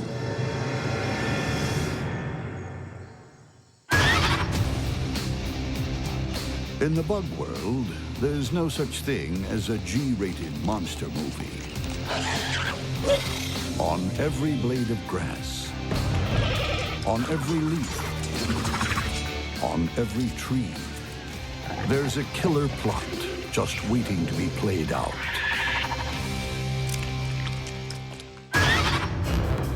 When a balloon-winged katydid takes on a tree centipede,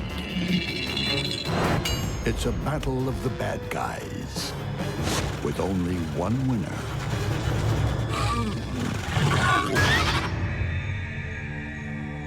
At first glance, it looks like a green leaf, swaying harmlessly in the breeze. But there's nothing harmless about the balloon-winged katydid.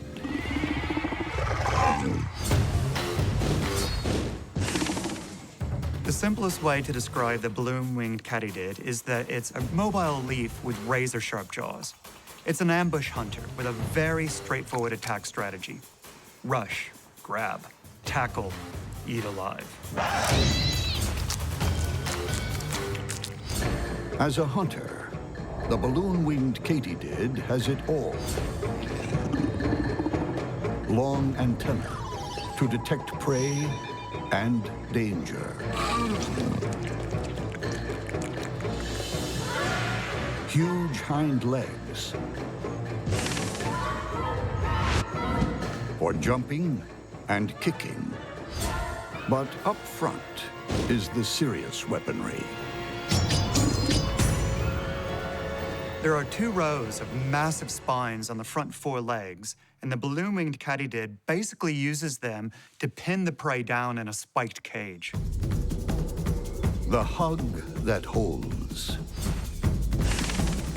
becomes the kiss that kills. A fellow katydid is easy meat. Legs, wings, head, gone. But what will happen when this ambush hunter crosses paths with the freight train of the forest? This is a killer with a need for speed. A tree centipede that's as long as it is ferocious. The tree centipede is in the group Scolopendra, and the Scolopendra are the largest of the centipedes. This one can be anywhere from 3 inches to 6 inches in size. This is a good-sized animal, about as thick as my thumb.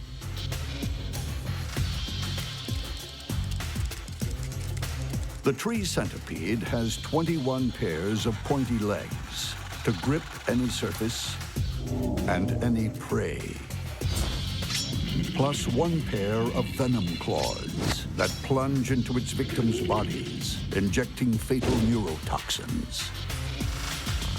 Of all the animals in my lab, it's the centipedes that are the scariest animals because they can just climb all over the place, and they do it fast, and they've got a strong venomous bite. It's a hyperactive carnivore with a big appetite. So a large katydid should be an easy snack. But don't count on it. The balloon-winged katydid isn't one to run away at the first sign of a predator. Remember, this is an animal that's used to winning fights. What will happen when the prize fighter meets the runaway train?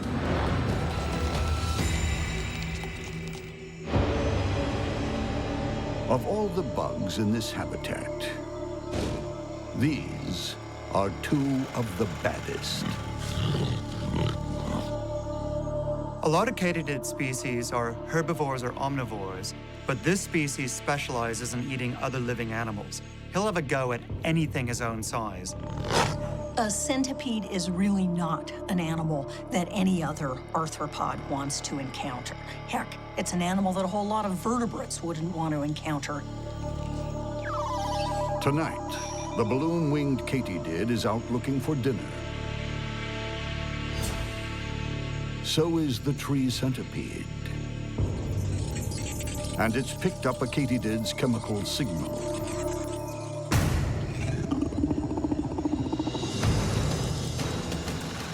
The centipede storms in, but stops.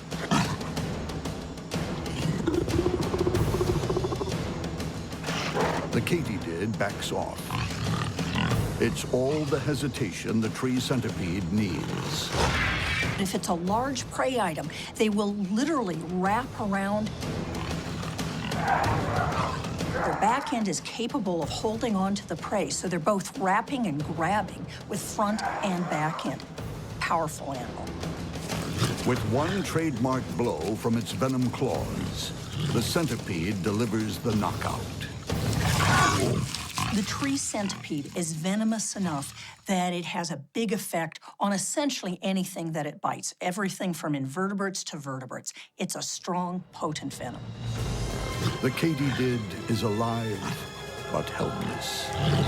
Its savage mandibles and spiky legs are useless. The centipede's powerful jaws now go to work.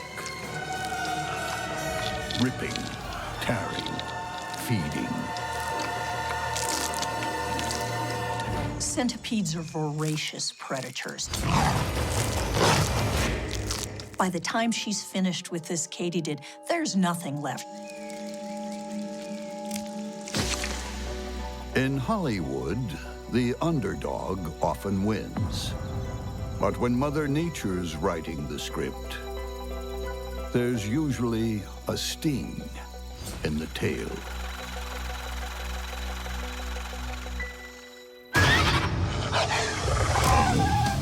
In the bug world, there's just one way to earn your stripes. That's by staying alive and making sure your victims stay dead. When a badge huntsman faces off against a spider-hunting scorpion,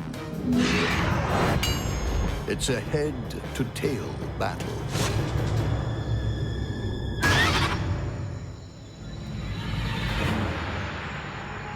The badge huntsman is a running, climbing master of one-on-one combat. Equally at home on the ground and among the grass. It's the commando of this forest, and it has the stripes to prove it.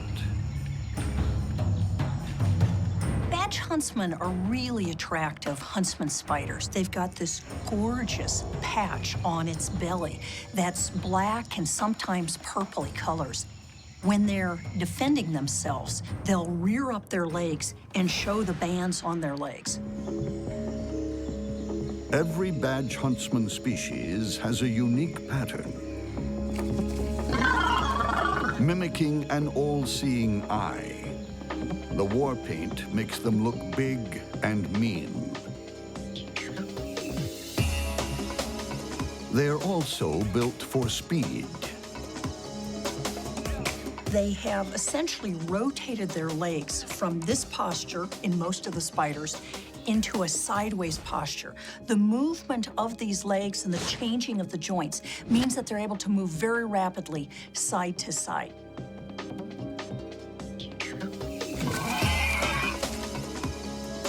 Blindingly quick, badge huntsmen chase down their prey in any part of the forest.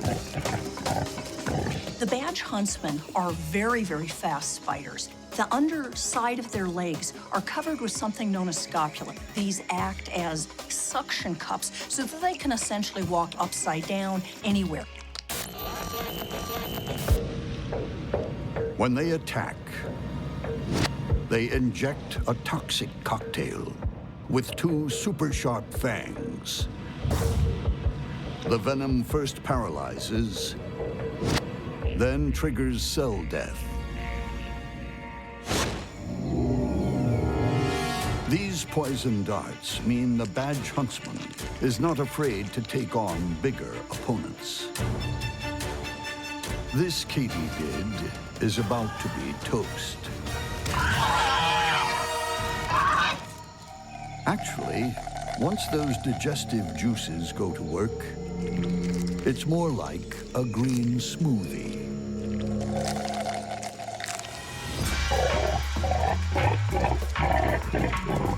But fancy badges don't cut it with these guys. Spider hunting scorpions. And they've been around the block a few times. Scorpions outlasted the dinosaurs. They outlasted the Neanderthals. They've made it through every form of climate change imaginable. The reason is that they're incredibly adaptable and very skilled predators.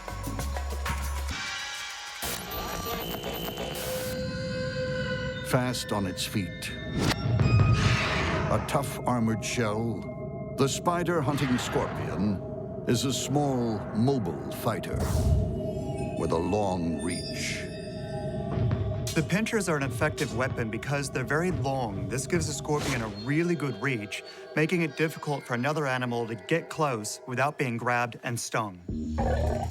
With claws that grab and a stinger that delivers paralyzing venom, it's a stealthy nocturnal hunter, an all-night diner with an appetite for fresh spider.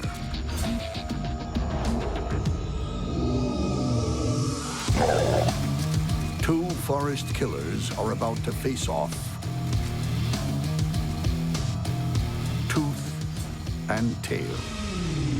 What I would suggest that this huntsman spider do is approach it from the back end, grab the tail so it can't sting it, and bite the tail, and then I would back off. It's an old-fashioned duel, but there's no code of honor.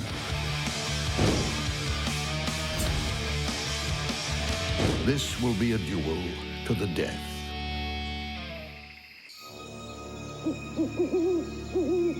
It's midnight in the forest as two killers face off.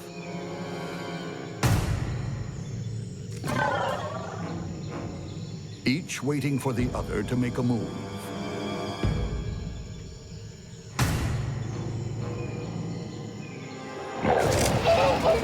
The spider opens with a sidestep, but the scorpion grabs its leg.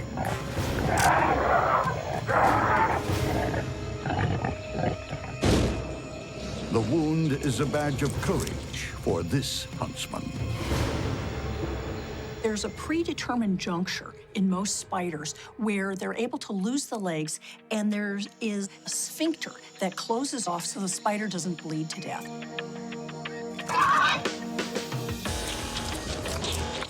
But she's not the only spider prowling in the forest tonight. Another huntsman comes along, flashing its badge. But after tasting spider flesh, the scorpion's keen for more. Now it's back for a kill.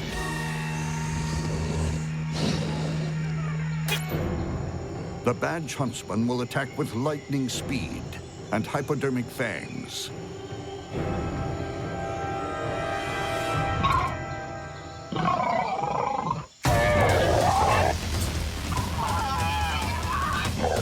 The spider killer grabs first and tries to land a death blow.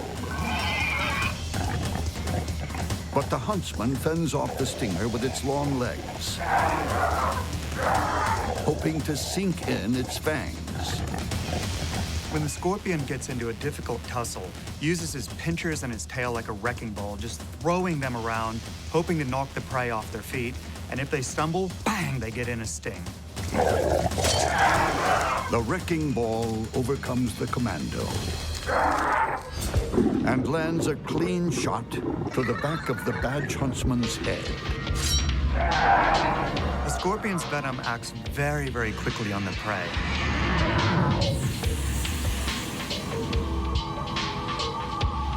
It's like a flow of burning acid through the body. Starts shutting down the vital organs and the nervous system.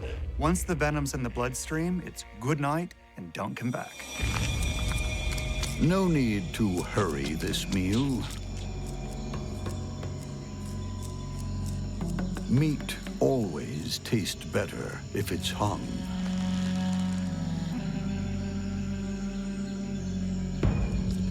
The scorpion feasts on its victim's body.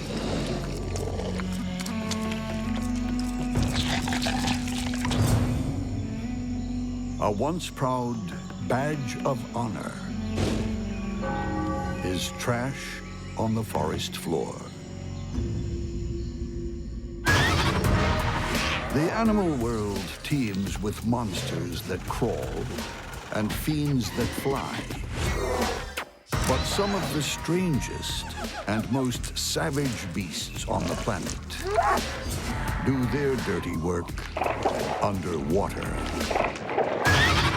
When a hard-shelled freshwater crab and a slimy tiger leech bump heads, there are no soft options.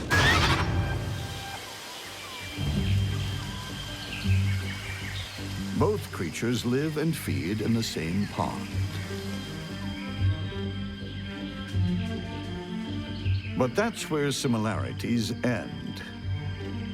Both have the will and the weaponry to fight to the finish.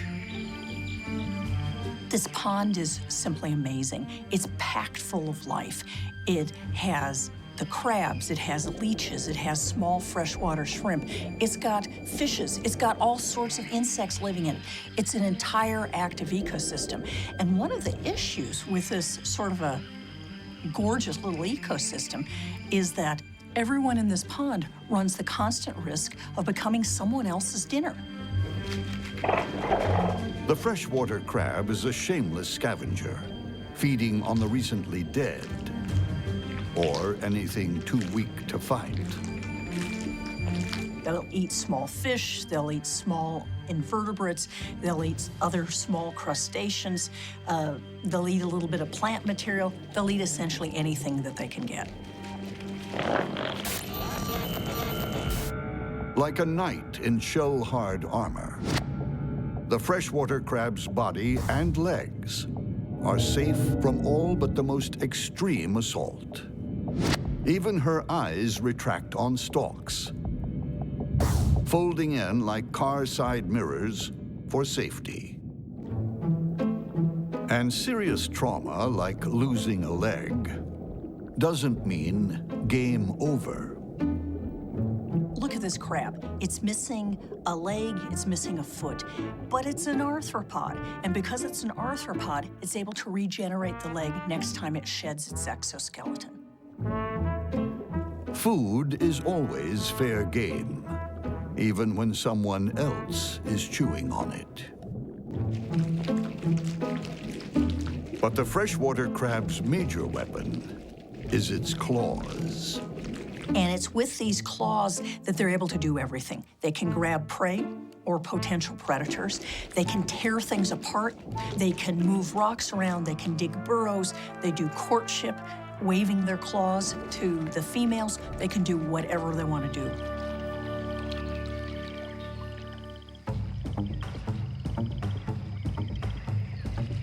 When it comes to defense, crabs are the tanks of the underwater world.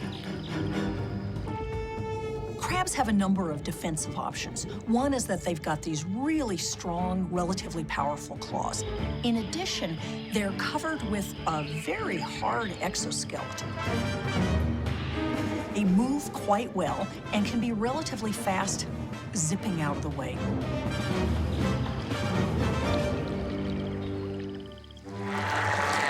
Sharing the freshwater pond is a devastating opponent. The tiger leech. It doesn't feed on the dead. It sucks life from the living. The tiger leech is an aquatic vampire that actively seeks out its victims. But instead of using fangs, it has 3 jaws that it makes a Y-shaped incision and then sucks the life out of them. The leech breathes through the walls of its body by means of gas exchange, so as long as the water is well oxygenated, it can stay submerged for as long as it likes. These guys are very capable swimmers. They're like an eel crossed with a slinky, and once they latch on, the anaconda in them comes out. They really are little monsters. Tiger leeches are relentless. The posterior sucker attaches to their victims with an almost unbreakable grip. Up at the head, the anterior sucker does the real damage. It's all mouth, with tiny razor-sharp jaws. Once they bite a prey, they hold on with a combination of suction and mucus. They also inject an anti-clotting enzyme to keep the wound from closing up and slowing down their feeding. Contrary to popular belief, not all leeches are bloodsuckers. Some extract a whole range of bodily fluids. Leeches can ingest several times their body weight while feeding off another creature. While this might not be dangerous for a larger animal, for a smaller one, this is lethal, but slow enough that they're fully aware of what's going on. If an opponent goes on the attack, the tiger leech has a truly bizarre way of defending itself. The tiger leech's best defense is its slime. Its body is actually very difficult for another creature to get a hold of because the mucus it extrudes makes it a very slippery customer. That's bad news for the tiny freshwater crab. But it does have the weapons to fight back. Tiger leeches are a tough competitor for these crabs.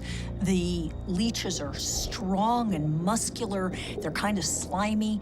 They're able to move around pretty well. However, if the crab is able to grab it with its claw, it's perfectly capable of cutting it in half. The problem is that the leeches are relatively hard to grab.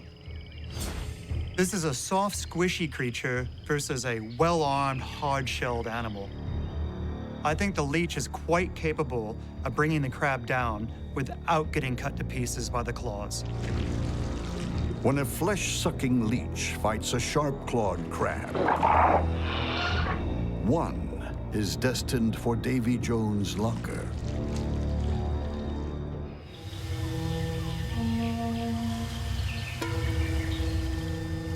Two pond dwellers are about to engage in a fight to the death.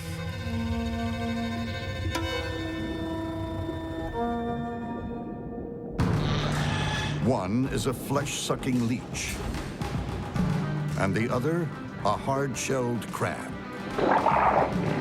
The crab shell is tough, but the leech's jaws and teeth can cut through it like a diamond-tipped saw. That's if the crab doesn't cut the leech in two.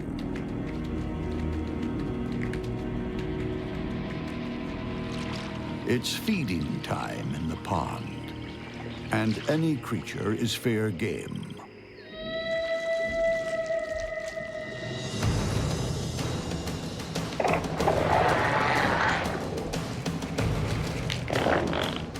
The crab backs off.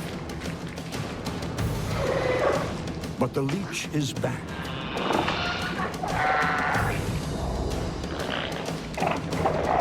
It searches for the crab's Achilles heel.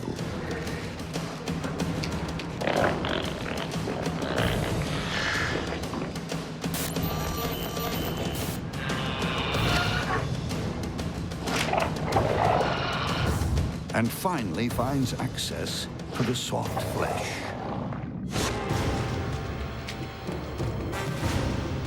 The jaw is clearly visible. The leech starts to suck the crab dry from the inside. This is bad news. The crab is able to defend itself really well in the front of its body, but behind, it can't get its pinchers. It can't get its legs behind it. And if that's bad news, there's worse to come. Leeches have chemosensory organs, and they've detected a crab in trouble. The scent of the crab's blood in the water is like a homing beacon for the pond's other leeches. They're gonna do everything they can to join the party, and the more that are on board, the less chance the crab has of fighting free. Another tiger leech joins the feeding frenzy. It latches on. The crab grabs with its claws, but the leech is covered with slimy mucus and slips out of the crab's grasp.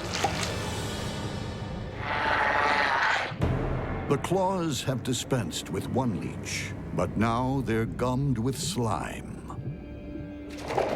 Undisturbed, the remaining leech sucks the life out of the crab. When the tiger leech drilled through the crab's carapace, the crab began losing all its fluids. Emptied of its body fluids, the crab draws its last breath and is consigned to a watery grave.